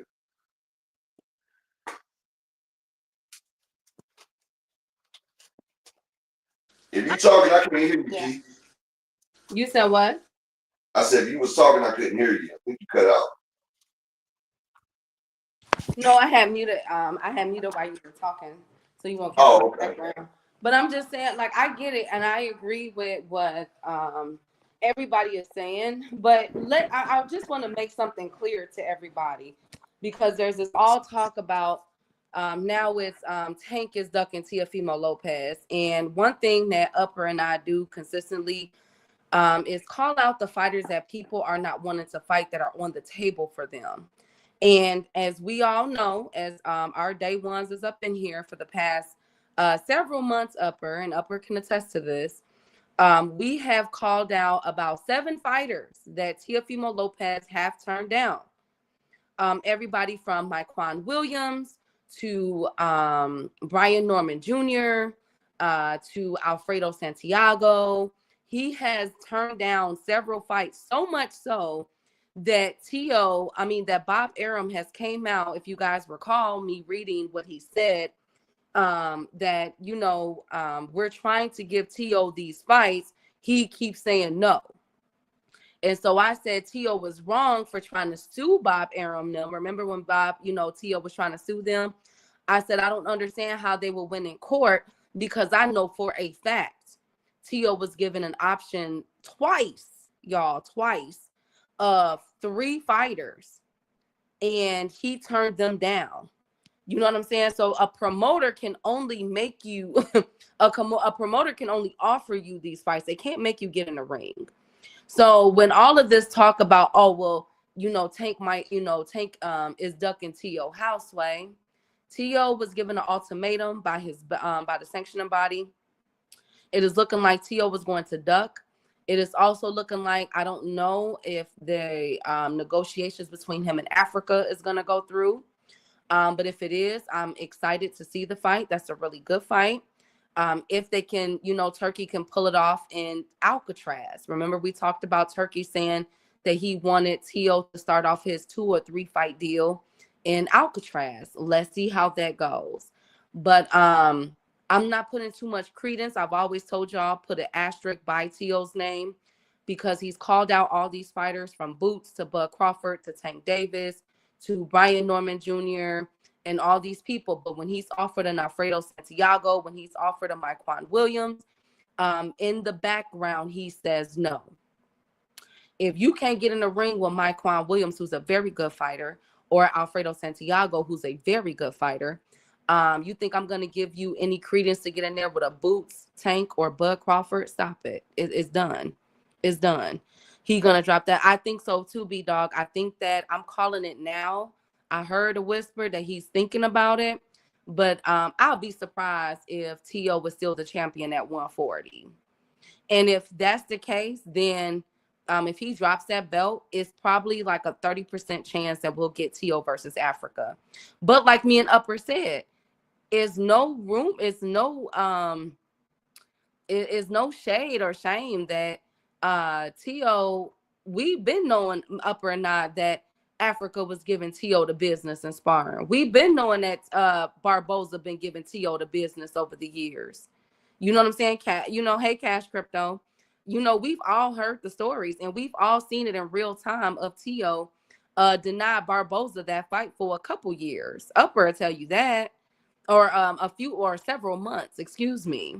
So he's scared of Bob Rosa, cried to Bob not to make the fight. Exactly. So that's why I'm just like, I'm not putting too much credence on it. I just found it very interesting that people are saying that Tank Davis is ducking Tio. And I'm like, for what? Tio don't even know what he want to do. He turned down Alfredo Santiago, for Christ's sakes, ladies and gentlemen, and fought Claggett. Do we not remember that? That was 7 months ago. Like, come on, y'all. Y'all gotta, you feel me? You feel me? Like, he turned down them fighters like twice. He picked Steve Claggett and then proceeded to turn down Brian Norman Jr., Steve Claggett, Myquan Williams. I mean, do we forget this? It was in a row. And then next thing you know, he's suing suing Bob Arum. That's why Barboza went to Oscar, because Bob wouldn't force Tio. Exactly. Let's not forget, Tio and them also turned down Subadel Matias twice. So if he can't go against Subadel Matias, y'all think that he truly want to get in there with Tank Davis? Think long and hard about that. Exactly, B-Dog. Think long and hard about that. He turned down Subadel Matias twice, y'all. Twice. Not just a few weeks ago. I'm talking about about 10 months before Subadel fought that Australian boy, Liam Perro. He turned down him. Remember that? Okay, nah. Okay, I'm just putting it out there. First they was mad at Tank, didn't say nothing about the money comments. Now they saying he ducking. Absolutely. That's why I said don't put too much credence into what Tio was saying. Tio didn't turn down like 7 fighters in 7 months. So I ain't trying to hear it. But let's get to the Tank Davis interview. Speaking of Tank, now that they're trying to say that Tank is ducking Teofimo Lopez, Tank did an interview. It was very, very insightful, in my opinion. The things that he was saying. To be honest with y'all, like low key, I'm glad he did this interview, because I felt like what he said really truly needed to be said low key. Now, there are a couple of sound bites going around, trying to have a gotcha moment for Tank Davis and PBC. Because let's be clear, a lot of this is surrounding PBC. And a lot of people feel as though PBC is being exposed, hence the title. But I'm the one that told you guys about a week ago that when Canelo signed to fight with Turkey with the whole Riyadh season and all of that, I told y'all from my understanding, from my sources, that Canelo was still being advised by Al Heyman. But by Canelo being with the, allegedly, I'm still putting an asterisk by there, because the stuff that's going on with that fight still don't make sense to me, and we'll get there. But now that Tank Davis is coming out with this interview, people are using this as a gotcha moment for the PBC, and that the PBC is holding Tank Davis back. Well, in this interview, Tank Davis addressed several things. One of the things that he addressed upper in chat was how Shakur Stevenson, was acting like in the beginning that he was his friend, but then he would throw shots at him, throw shade, as the women, as we would say. Throw shade at him, and now he wants to fight him. And Tank has always doubled down on the fact that if it wasn't for him putting a whisper in Shakur's ear about not signing with Floyd Mayweather, his career would not be where it's at, because of how Jay Prince has managed it. And I've always stood on twos when I said that Shakur Stevenson does have a good management team in Jay Prince. But he said, Tank said, pay me him up. Yes, exactly. Oh, we're going to get there, Savage Bowl. So, yeah, so that did come out of, he did say that, he felt some type of way about Shakur being two-faced, as I would say, playing a role. And mind you, this was before Shakur Stevenson had entered into, 135.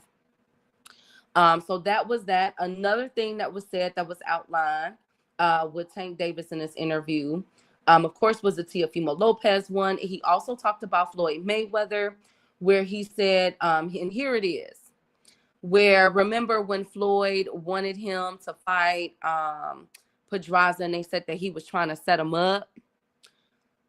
He said that the reason why that happened was he felt like he was being set up because Floyd Mayweather forced him to fight Pedraza in an attempt to set him up to lose, after someone told Floyd Mayweather that Tank was frolicking with his daughter on Snapchat, and he's denied those claims. So he's accusing Floyd Mayweather of getting a get back game on him. Now, I did hear, I'm not gonna lie, because boxing streets talk. I did hear that there was some things going on between Tank and Floyd Mayweather's daughter. And that was always like the low-key rumor between the two gentlemen, and that's where the issues between the two had started. Let me see. I'll say I really feel like PBC didn't promote this fight or the Frank fight as well as they could have. J.A. Dixon, they really don't have to. We gonna get there. Don't even trip. Shakur gonna turn on Keyshawn next. We gonna see. We gonna see. But I told people that in 2019. Absolutely. That's why I always say go respond. Y'all go subscribe to Ashley's Corner. Y'all go subscribe to Ashley's Corner because she be having all the tea. But Tank is speaking on it in this interview, right? And this is on Mr. J Hill Network on YouTube. You can catch this interview. But that's exactly why he feels. I guess that's what started the friction between Tank and Floyd Mayweather. Another thing that's making its rounds about this interview is when Tank says that and this is again another thing that was taken out of context.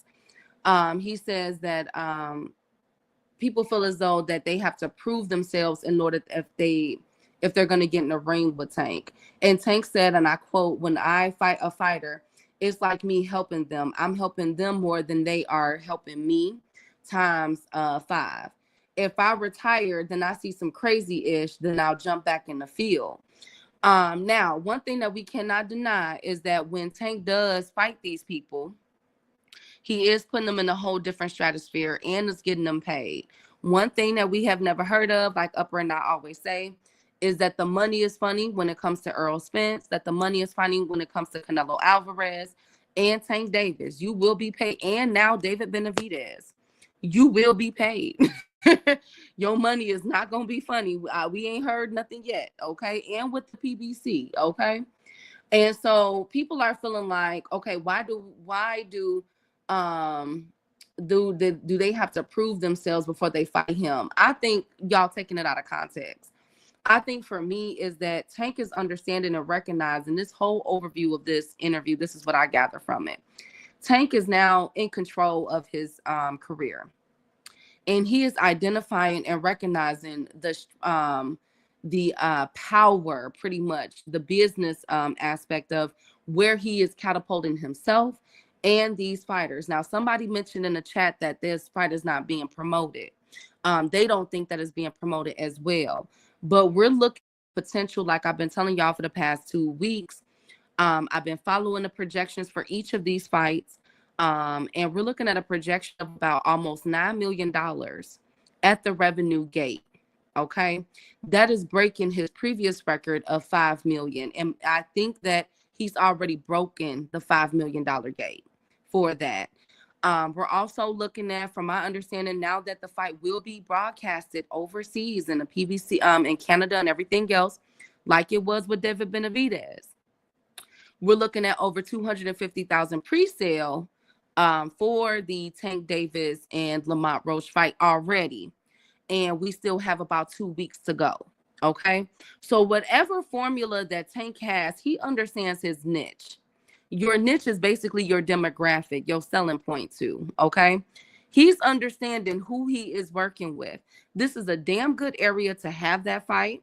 Both of these are East Coast boys. They have it in New York City. You know what I'm saying? This is Baltimore versus Washington, D.C.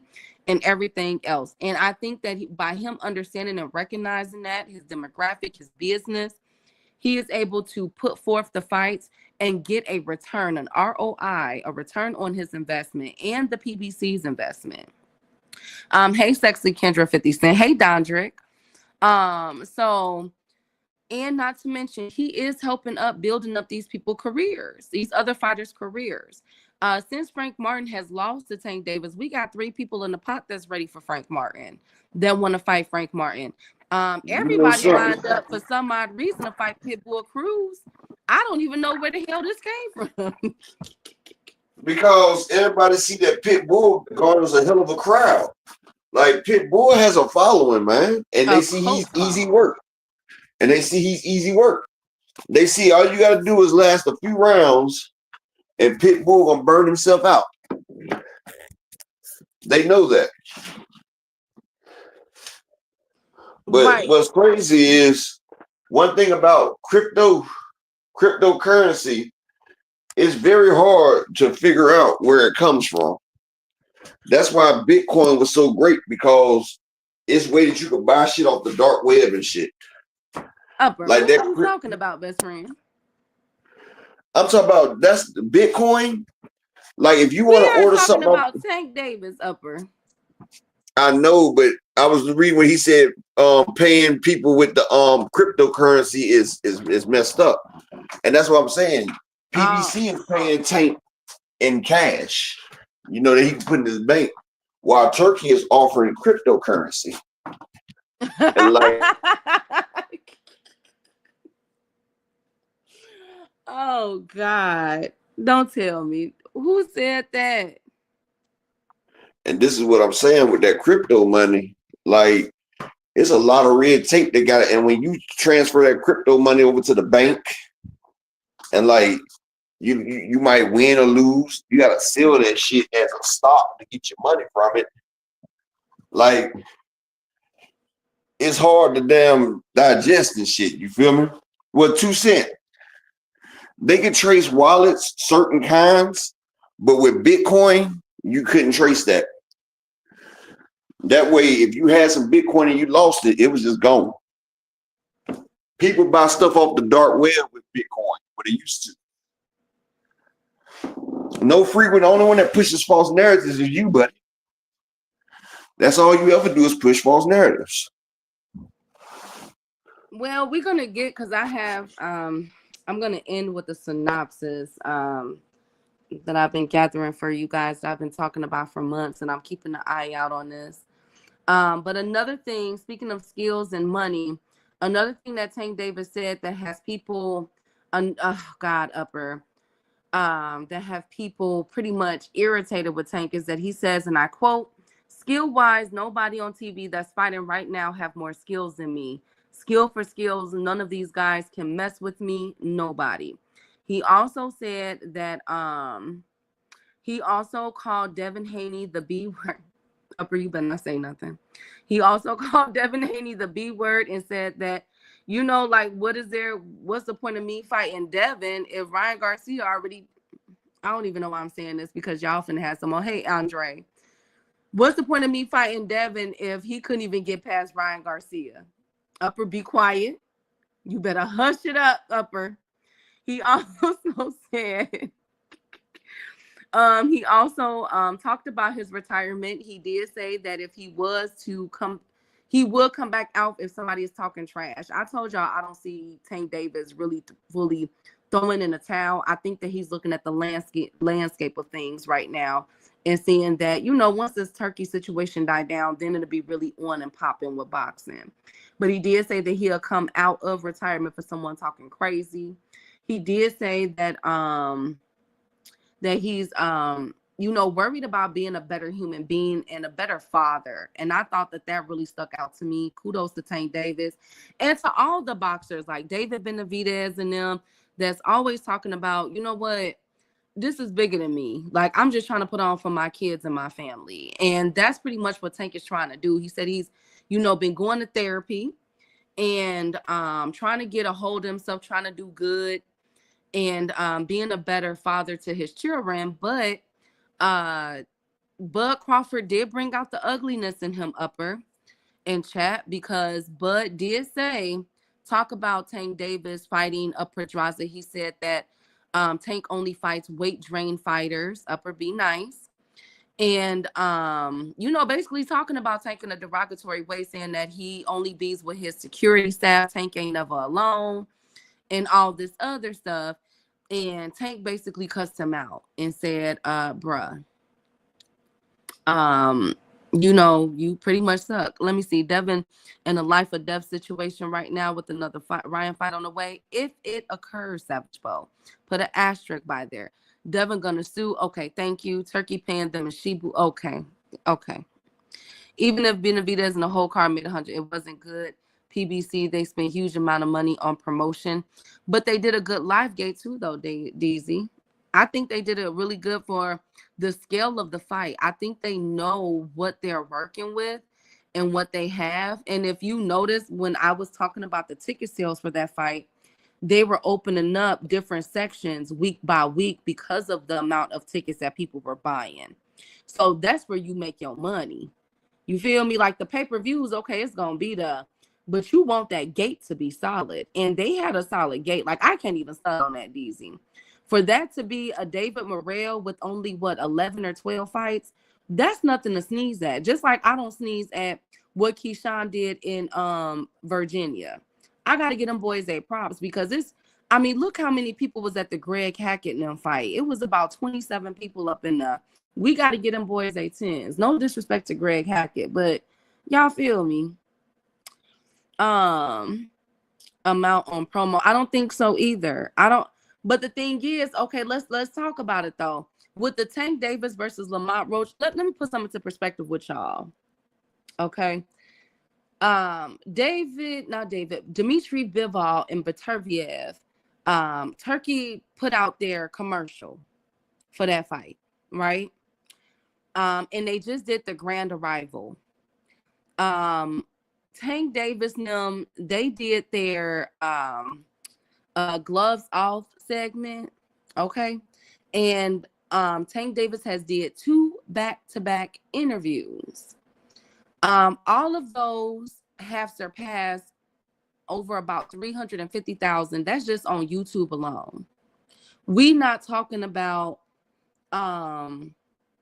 moving forward as far as Twitter, Instagram, and everything else go. You know what I'm saying?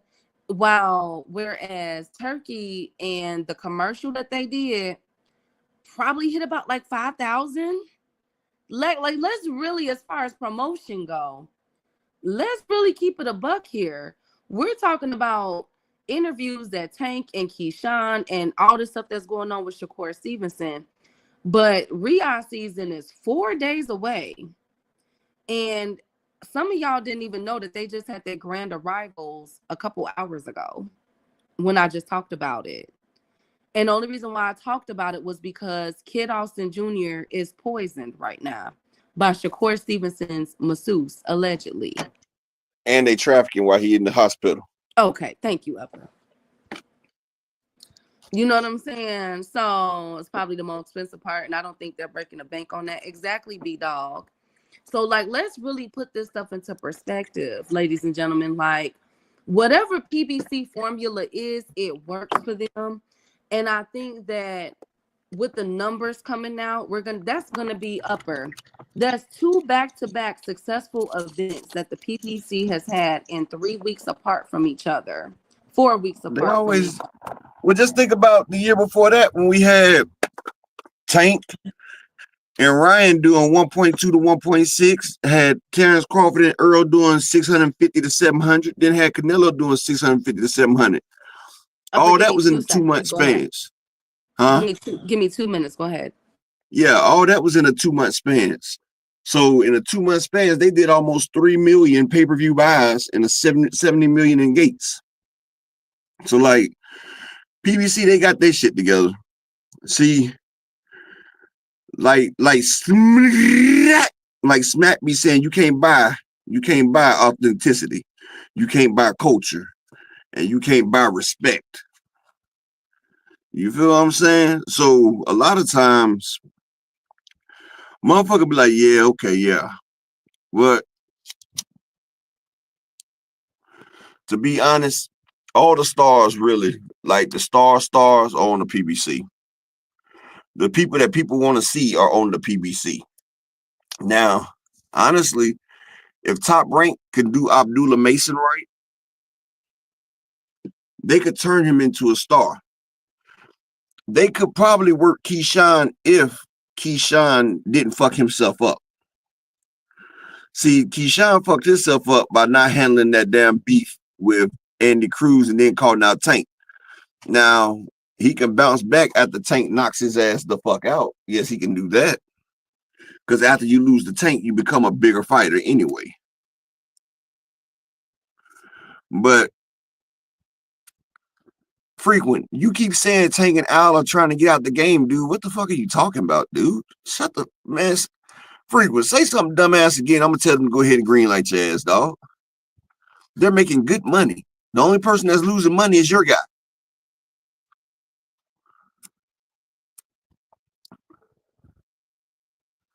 But people keep sitting there saying, salute to Sexy Kendra in the building as well, and Easy Sanchez, salute. But yeah, that shit corny as fuck, dog. Like, damn. If you come over here to do that shit, nigga, you can go. No, wait, bruh. Do you know how old Al Heyman is, bruh? He got somebody he's passing it down to. And Tank, I understand, bro. Like, dude. See, you looking at it from a broke nigga's mentality, Frequent. That's why niggas still get caught in the streets, because when you get enough money, then you're good. Do you not understand that boxing is a damn life or death fucking sport?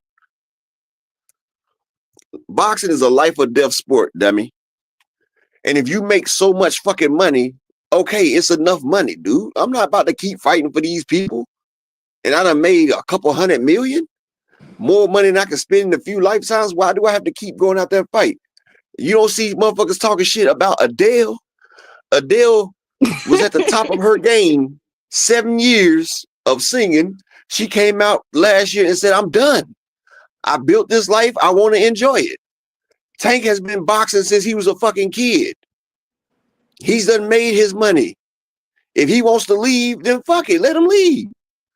Andre Ward left. He's trying to come back because he didn't make the type of money that Tank made.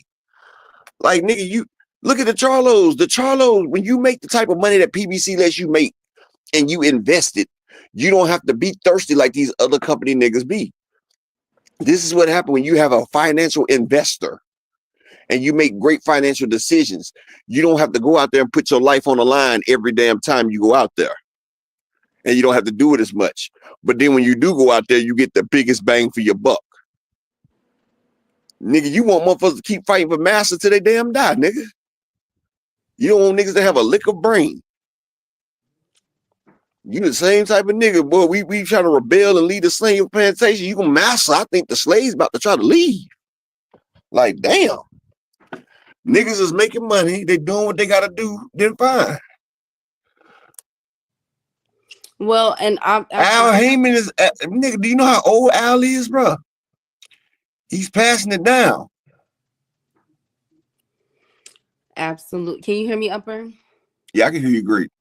Absolutely. Well, what do you think about this, Upper, when Bud Crawford did his interview with Cigar Talk? Shout out to Najee, and he was talking about Tank Davis weight training his opponents, and pretty much kind of like he basically said Tank low-key is just overrated. Tank doubled down and said, F that guy that interviewed that raccoon. And I said at the beginning before you came on. I sat there and said they did a group conscientious effort yesterday. You had Shakur do 7 interviews talking about Tank, Bud do a whole hour talking about the man, and then Keyshawn do the interview talking about him. They all did a conscientious effort to try to downplay Tank. But Bud, you still mad because Tank made more money than you, nigga. And he called you out about it. Nigga, your only reason you got that big payday was because of Earl. And Tank hit it dead on the dead head, dog. Nigga, you sit up here chasing that. I ain't gonna say it. But nigga, you know what you out here chasing. You know what type of women you out here chasing, nigga. But Upper, this is my issue though, Upper. Now correct me if I'm wrong, right? But ever since Bud had won the Errol Spence fight, we know for sure 2 fighters that he has turned down. That was Jermell Charlo and Boots Ennis. We know that after after that fight happened. But here's the thing: on the Cigar Talk, he basically doubled down and called the 154 division like none of them dudes is on a level. And he also said there's pretty much like no legacy fights for him at 154, but yet he can turn his cheek up and say the things that he said about Tank Davis. How can y'all dispute? I mean, you know what I'm saying? Like agree what he's saying about Tank, but don't think it's no wrong what he's doing in his own division at 154. Like Bud has 1 legacy fight on his whole fucking resume. And that was against the damn 20% possible Earl Spence, dog. Niggas been talking shit about Bud's resume the whole fucking time. They've been talking shit about Bud the whole fucking time. Tank resume killing Bud's resume, to be honest. Yeah. And Bud, If y'all was at 135, Tank would have knocked your ass the fuck out. Period. He hit harder than Gamboa, nigga. Like, Bud is full of shit, dog. Like, nigga, you ain't trying to fight Murtazelev. He's in your division. Nigga, you trying to get the ready-made motherfucking damn shits. Like, when you fought Bundu and them, you was able to get the damn undisputed quickly. Earl had all the belts, so you did that fight. Now you trying to go up Canelo, he gonna have all the belts. Nigga, you ain't put in no work to get that shit. Bakro Murtazelev will beat the fuck out of Bud. I got motherfucking Jermell Charlo in his prime with a beat Bud. And see, Bud know, since he fought that Madrimal fight, he know he ain't really exclusive at 154. And if he fights somebody at 154, he will lose. That's why he's trying to jump up to 168. So when he lost, he'd be like, well, man, I jumped 2 weight classes. Nah, nigga, ain't nobody gonna give you that excuse, nigga. When you get knocked the fuck out, because Canelo is gonna knock your black ass the fuck out, and I'm gonna laugh. I'm gonna make a meme about you, Bud. Then I'm gonna be like, nigga, I told you. Exactly. Well, you know, I just find that very interesting. Like, people are so easy to pick apart, you know, Tank Davis interviewing what he's saying, but Bud Crawford is the people that Tank is talking about is at 147.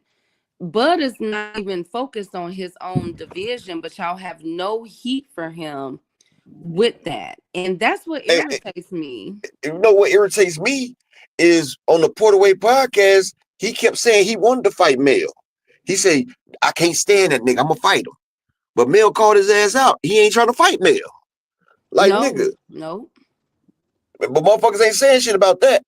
Everybody was talking about how he was talking about when he go to 154, he want to punish Mel. That nigga ain't said shit at Mel. He ain't called Mel name. Mel been trying to call that nigga name. That nigga acting like he don't hear that shit. But niggas ain't saying shit about that. Absolutely. So I just, you know, I'm calling out the it's the selective dick eating for me. Exactly. Nigga, you gonna eat the dick, eat all the dicks, nigga.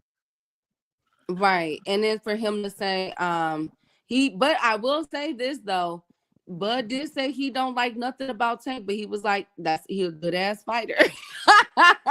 He called Tank arrogant. You feel me? In so many words, he called Tank arrogant. And what is he? I don't think he arrogant up. I think he outstanding ups, you know, gentleman. I would still take Tank versus Bud at a catchweight.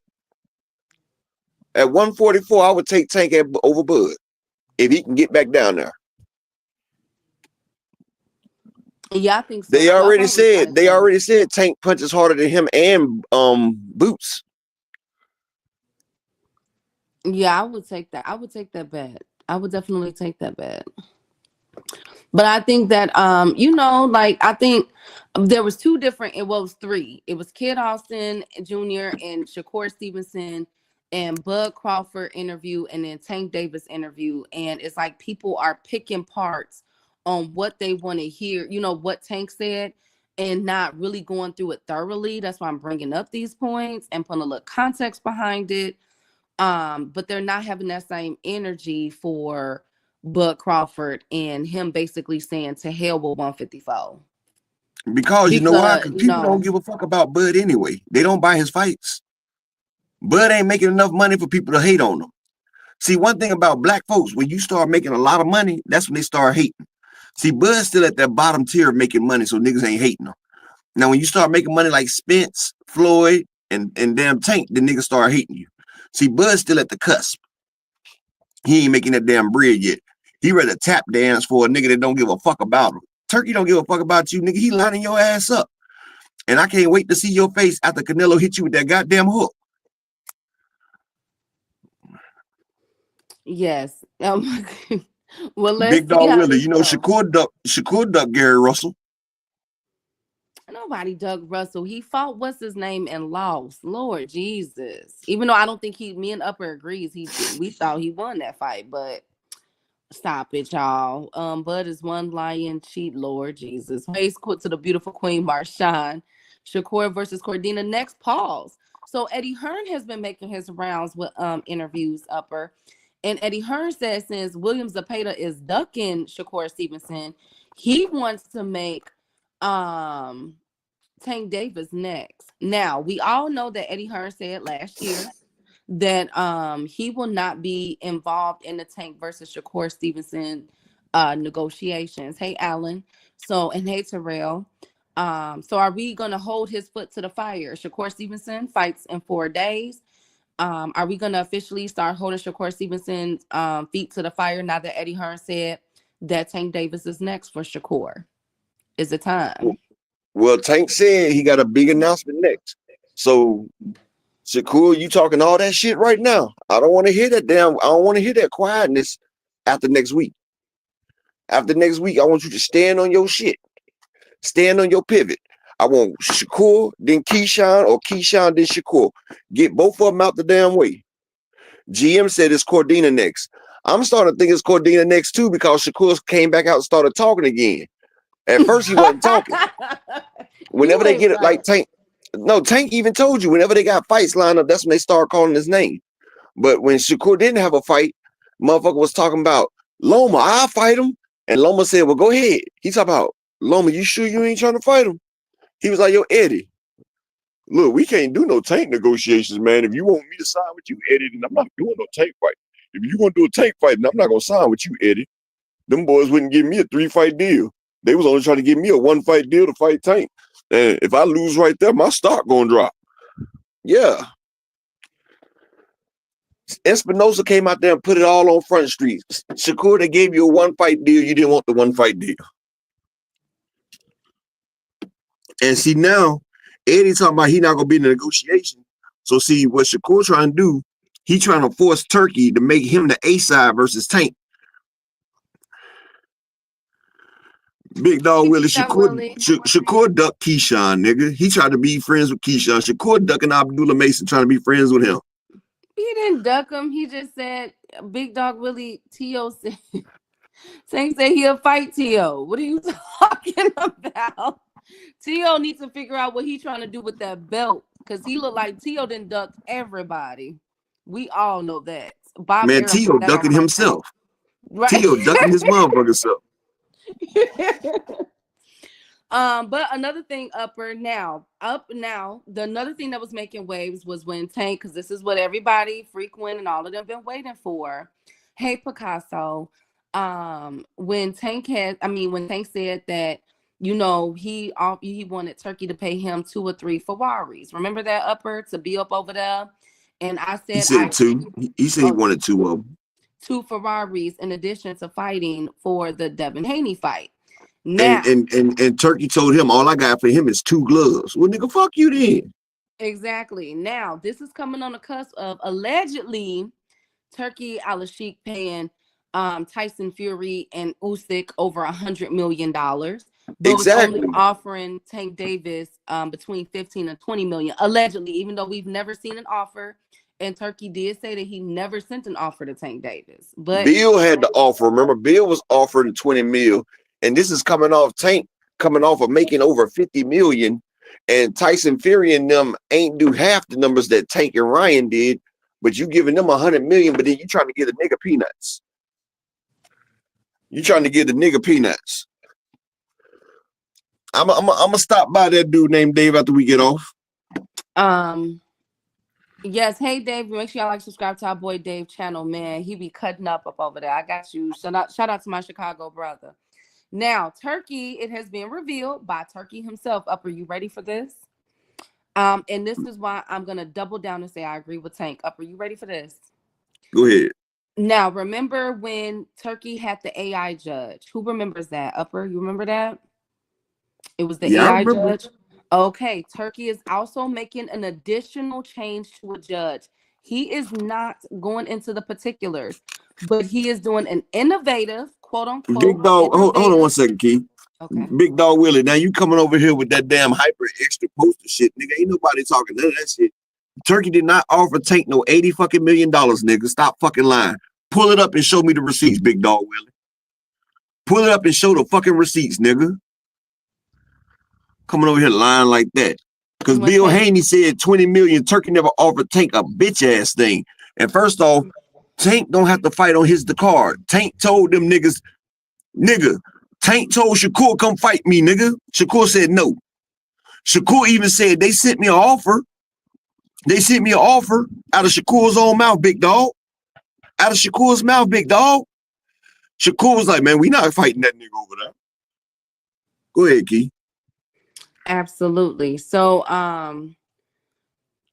so after the AI judge, and we all saw the debacle with that, we felt like we're not sure about this.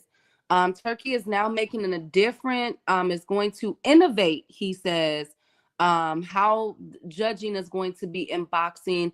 I guess that's going to apply to Saudi Arabia.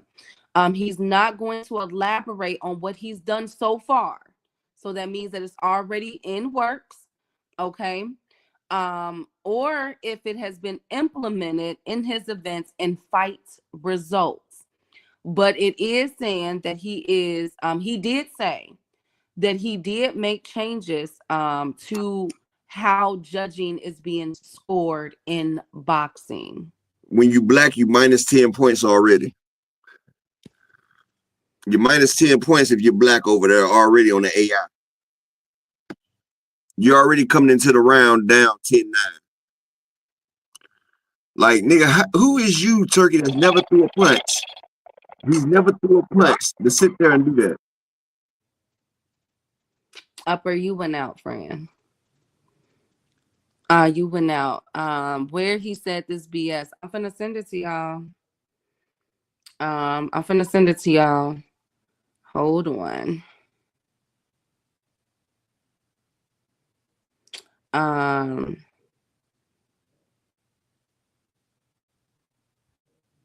But this was after the AI judges. How the F can he just change the judging criteria? I don't know. He's not elaborating. Here's what he said. One of the innovations in boxing is he's gonna start with is the judging. Okay, I'm just going off of what he's saying, y'all. But see, this is what I'm saying. You got a person that's never threw a punch in his life. He probably got his ass kicked growing up in life. I could tell. I could see it in his face. Oh my God. He looked like the type to get his ass pushed down. Like, nigga, I would make you strap on a bomb and go out there, nigga. Type of nigga. Oh my God. Shout but out see to what all it is. Middle Eastern friends. I love y'all, okay? But see, this is what it is. He's trying to make it fit his criteria. Like, nigga, how you gonna come take a sport that your country don't even fucking excel in, nigga? Y'all don't even have no fucking champion. Ain't had no fucking champion. Prince Nassim was the closest y'all had, and he was English and got knocked the fuck out. Nigga, how you gonna sit there and think you gonna culture vulture first and then turn the culture to what you want? Niggas ain't going for that bullshit. You see what your gates do any fucking way, nigga. Like, motherfuckers ain't going for that shit. That shit won't fly in America. Donald Trump ain't gonna let you change fucking boxing in America. That's why people don't go to Saudi to fight. Like, shit, nigga, you're not about to sit there and change shit and make who you want to win. No.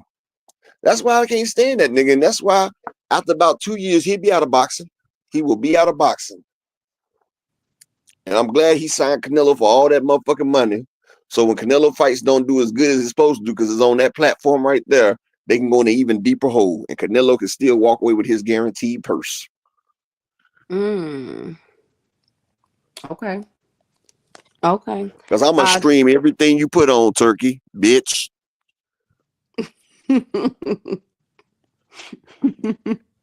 Fire stick gang. Thank you, Upper. Okay, so that one was about the AI one. I'm about to post the one where he is trying to do another implement. Now the thing is, I don't know if it's going to be on his Riyadh season card or if it's going to be on the Canelo, if there's a Canelo card, whatever the case may be. Now this is coming off the helms of the WBA Upper in chat, wanting to bring back or Teofimo Lopez asking for 15-round fights again. Would you want to go back? Would y'all want to go back to 15-round fights? Do y'all want to do that? I don't think I would like that. Hell no, they're not going to 15-round fights because the boxers nowadays, they hit too hard nowadays. Niggas will die. Absolutely. That's what I thought too. But yeah, what are y'all guys saying? Definitely VPN. Oh, come on, y'all. Buy the fight. It's only $20. It's only $24. Come on, y'all. Buy the fight, y'all. Let's be nice. Can we be nice? Can we be nice? I don't understand. Let me see. Yes, Logan, that's the one with the AI judge. I'm pulling up the one where he said that he wanted to implement a new innovation for judging. But we're not sure what that means. I'm being honest. I'm not sure. He didn't go into too many details, but I'm going to share that in the ring share that in the chat as well. I wasn't fond of the AI judge. Y'all know where I stood on that. I wasn't fond on that. Kiki, nobody is supporting Turkey B. I get it. Hey, phenomenal. I get okay. I know they said that they're, people are asking about the 15-round fights. And I agree with y'all. I'm not into the 15-round fights at all. I get it. Now that I'm not fond of. I'm not fond of at all. Let me see. No, I'm not. I don't be wondering, but I'm just saying, like, it's only $20-some for the fight this weekend. Best friend. That's all I'm saying, Carrie. Like, come on, y'all. It's only $20-some. Like, come on. Best friends. Come on, y'all. I think no. Upper, come on now. Come on, y'all. Come on. So here is Turkey ain't getting none of my support. I'm sorry. why. I mean, I know why he would. I hope I'm gonna make sure I talk to GM in time so he can get it in the Discord this time. But yeah, we ain't supporting that shit. Okay, but what about Bivol? Okay, take Turkey out of it. What about Bivol versus Beterbiev? Whose card are they on? Bivol and Beterbiev is this weekend. It's a Riyadh season card. So what did I say? Upper, come on now. It's Bivol and Beterbiev. I'm a man that stand on principles. Hey, Zach B. What about 13 rounds? Hey, Thrill Hill. Good to see you, King. They don't want it. Everybody want to just stick to 12. I do agree, though, DZ. Bivol and Beterbiev deserve better. Okay, thank you, phenomenal. Thank you guys. Thank you guys so much. I need Key to do it. Do what? The show the fight this weekend? GM. I know how to do it now. You showed me. Hey, Supreme Cam. I definitely will. I will definitely do that. I will definitely get on there and show the fight. Key got a stream Saturday. Okay. I will do that. I will be live and in color. He don't need our support. He not worried about that 20 Key. I don't know what he worried about. I have no idea. But we do know upward that Frank Sanchez is returning. He's gonna be a part of the 22nd card with Luis Neri. So we know that Frank Sanchez, remember he got knocked out by Ajit Caballero a few weeks ago. Several months ago. So he will be there. He will be fighting, not in the Riyadh season card, but I thought that was pretty good. That Frank Sanchez will be returning. Yeah, see, that's why I say I feel like when motherfuckers sell themselves to be on a Turkey card, I'm gonna watch it, but you ain't getting no support from it. You got enough support from the damn motherfucking Massa. Massa gave you enough. It ain't like they getting back in anyway, so shit. You feel me? Yeah. They already got their money up front, Keith. So it don't matter if I pay or not. They're not getting no back end. The only person getting the back end money is Turkey. So I'm affecting his pockets.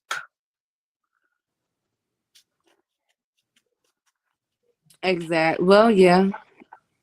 Yeah. Yeah. We need to get this motherfucker out of boxing, dog. I get it. I'm looking Now, you. if it was affecting the fighters, like if they was getting back in and shit, and it was a really good fight, then yeah, I'm not going to affect the fighters because, former fighter myself, I wouldn't want nobody to take away my motherfucking profits. But since they already getting their shit guaranteed, signed, sealed, and delivered, and they already getting what the fuck they're going to get, fuck that shit. They got their money. Now we worried about the masses' money. Fuck him. He's sitting here walking around high and mighty. That nigga ain't getting a bitch ass thing from me. All he can get is my contempt. Absolutely. I definitely get that. After Abdullah get Cabrera, I want him versus RTM. Yeah. That's a good fight. Our boy Abdullah Mason is fighting the model Giovanni Cabrera upper. Allegedly. Oh Supposedly. shit. That's a good fight, best friend. That's a great fight. Because that'll really be able to show us, you know what I'm saying? That'll show me where Abdullah Mason is as a boxer. Because Giovanni Cabrera can box. Now, if he goes out there and outboxes Giovanni, then stops him after artfully, Zepeda just bulldozed him. I want to see if Abdullah Mason can out-finesse him, then drop him out. I want to see if his hand speed and all that shit can do what I think he can do. And that right there will tell me where he's at. Because I feel like Giovanni Cabrera is probably tougher than anybody Keyshawn Davis has fought already. Even Lemos. Even Baranche. Giovanni should have been only having one loss, and that's Zepeda. Because he arguably beat Pitbull, who Keyshawn wants to fight. That is true. That is true. That's a really good fight. I'm excited for him. Hey, Justin. Hey, Kawhi. Support all boxing, not Turkey. Thank you, Supreme Camp. Y'all being mean. Y'all are being mean. Do you guys think that this is being set up for Upper and Chat for Dmitry Bivol to win the fight? How do y'all feel about that this weekend? That if Baturviev doesn't knock out Bivol, depending on what Turkey has up his sleeves, do y'all think that is being set for Bivol to win? Yep. As long as Bivol doesn't get knocked out, he's going to win the fight. As long as he doesn't get stopped, he's going to win the fight because they already trying to freeze David Benavidez out. You hear Turkey, after he denied Turkey say, well, we're going to go for a trilogy. So I'm thinking Baturviev about to take his first L. So I will be betting on Bivol for the upset this time. Because I know they're trying to freeze out David Benavidez already. Mm-hmm. Turkey didn't like that shit. He said, y'all getting money over here. I want some of that. And David said, nah, that money stay over here. And Turkey like, oh, really, motherfucker? Well, really, I find I think that's interesting. Because he also came out, Turkey did, and said that he would want Virgil Ortiz to win because he wants to make Virgil Ortiz versus Bud Crawford. So that's interesting. That's interesting. Yeah. So how would he do that if Bud's supposed to be fighting Canelo? I don't know, Upper. That's an asterisk. I told y'all not to bet on that fight. happening. That's an asterisk. I'm not sure that fight happens. I don't even think Bud beats. I think Virgil Ortiz walks straight through Bud. Honestly. Yes, Turkey does want fighters to lose their 2 cent. He said Floyd messed up the boxing where fighters are scared to lose their Turkey did come out and say that. And he said boxing to be much better once fighters done lost their then they don't have to worry about losing their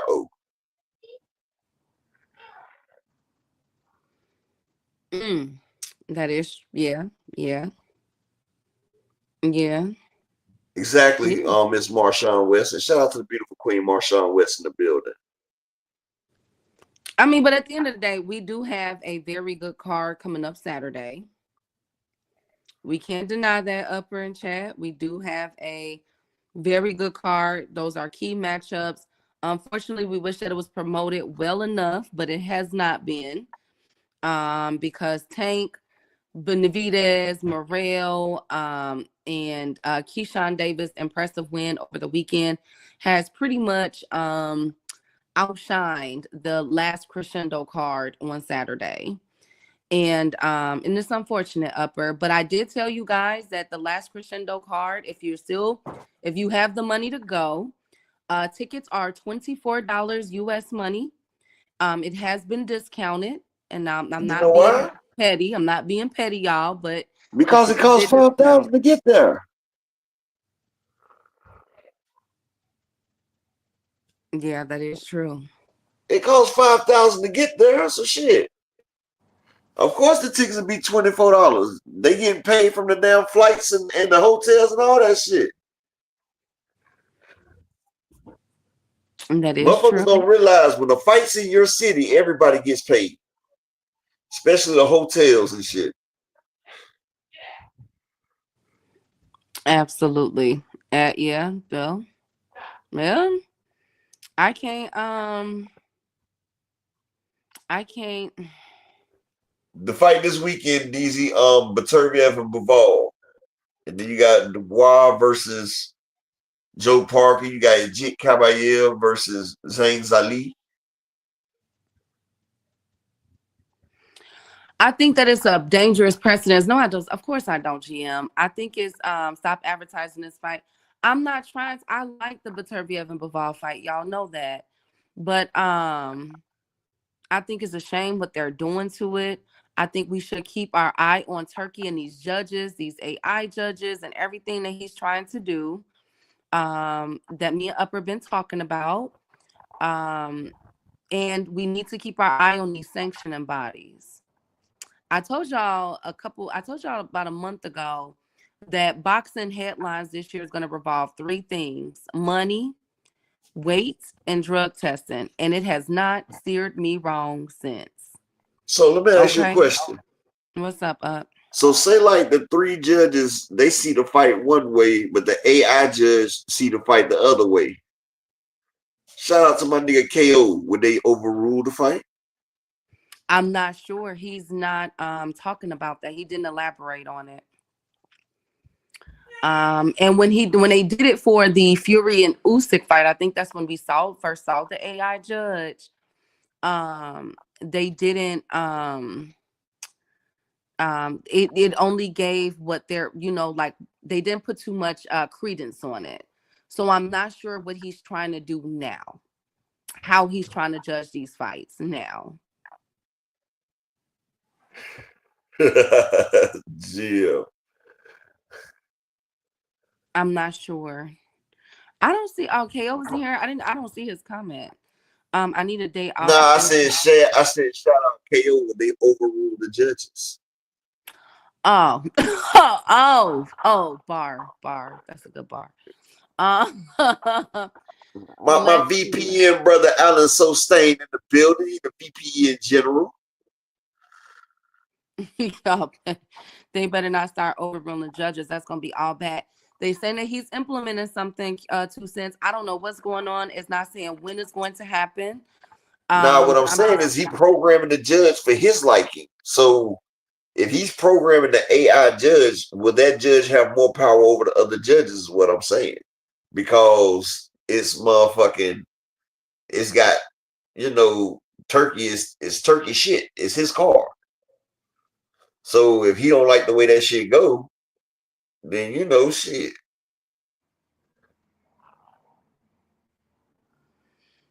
Right. I get that. So, turkey leg, thank you. But y'all funny. But let's see how this goes, y'all. Let's see what they do on Saturday. I think because it brought up so many questions when he first implemented it a couple months ago, that he's trying to keep everything up in wraps. But I wonder how that's going to affect betting, sports betting, and everything. Upper. Let's see how all of this go. The AI judge has a disdain built into the scoring criteria. Thank you, Rob Walker. We not Hey, Rod sure. Walker. We don't know. Rod Walker. They ain't even the real Ishmael, Rod Walker. Oh my They're God! not even Not the, going upper. they're not even the real Ishmael. They're more Edomite than Ishmael, Rod Walker. Thank you, upper. The Thank real you guys. Ishmael has a darker hue.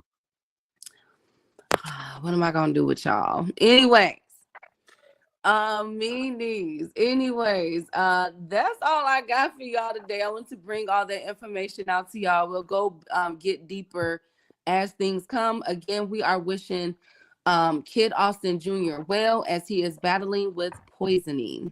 Upper, do you have anything else to say? Man, Auntie Schofield, man, stop smoking that shit. Please. I don't know if you're on acid, wet, or something, but stop. But peace and blessings to everybody. Thank you for everybody that supported, man. My nigga Just Do On, my nigga that dude named Dave. If you done with boxing, peace and blessings to everybody. And shit, I'm out, man. Thank you guys for coming through. Tomorrow we're gonna dive a little bit deeper with everything that's going on with Turkey, because with the judges changes that he is allegedly trying to make in his upcoming fights with the AI judge, the scoring criteria, all of that. There's some more stuff that we need to debunk or talk about and discuss as it relates to from Turkey Al-Sheikh to Victor Conte is going to be on the hot seat tomorrow with some things that he's been saying ever since the whole Clarissa Shields debacle. And we're going to be able to tie all of these things in since Victor Conte does have 3 to 4 fighters fighting on the Saturday card this weekend with the last crescendo. So I'm going to be reading all these things off to y'all, and y'all already know I'm coming for you guys. Opinions on what y'all think about it. Of course, I'm going to get it from Upper and GM and Rod Walker and everybody, JA and all of y'all. So let's play. We know what we're going to play tomorrow. Connect the Dots. Starring Victor Conte and Turkey Al-Sheikh. Let's see what's going on. Okay. Because with this judges thing and this criteria and what Victor Conte is putting out about drug testing and VADA testing, let's see if we can see some dots being connected here. Y'all know I'm going to be petty tomorrow. Hey, Goldie. But yes, connect the snack. Exactly. We're going to be connecting some dots here because Victor Conte has been on a tirade, and I want to make sure that you guys have caught it all. But thank you. Yes, snack the dots.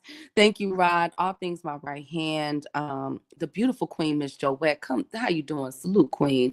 Marshawn West, Ashley Corner, 2 Cents Boxing. Thank you guys so much for coming through. Picasso in the building. That dude named Dave. Just Do Boxing Cash Crypto. Salute to that king. I think my boy EB Sweat a lot.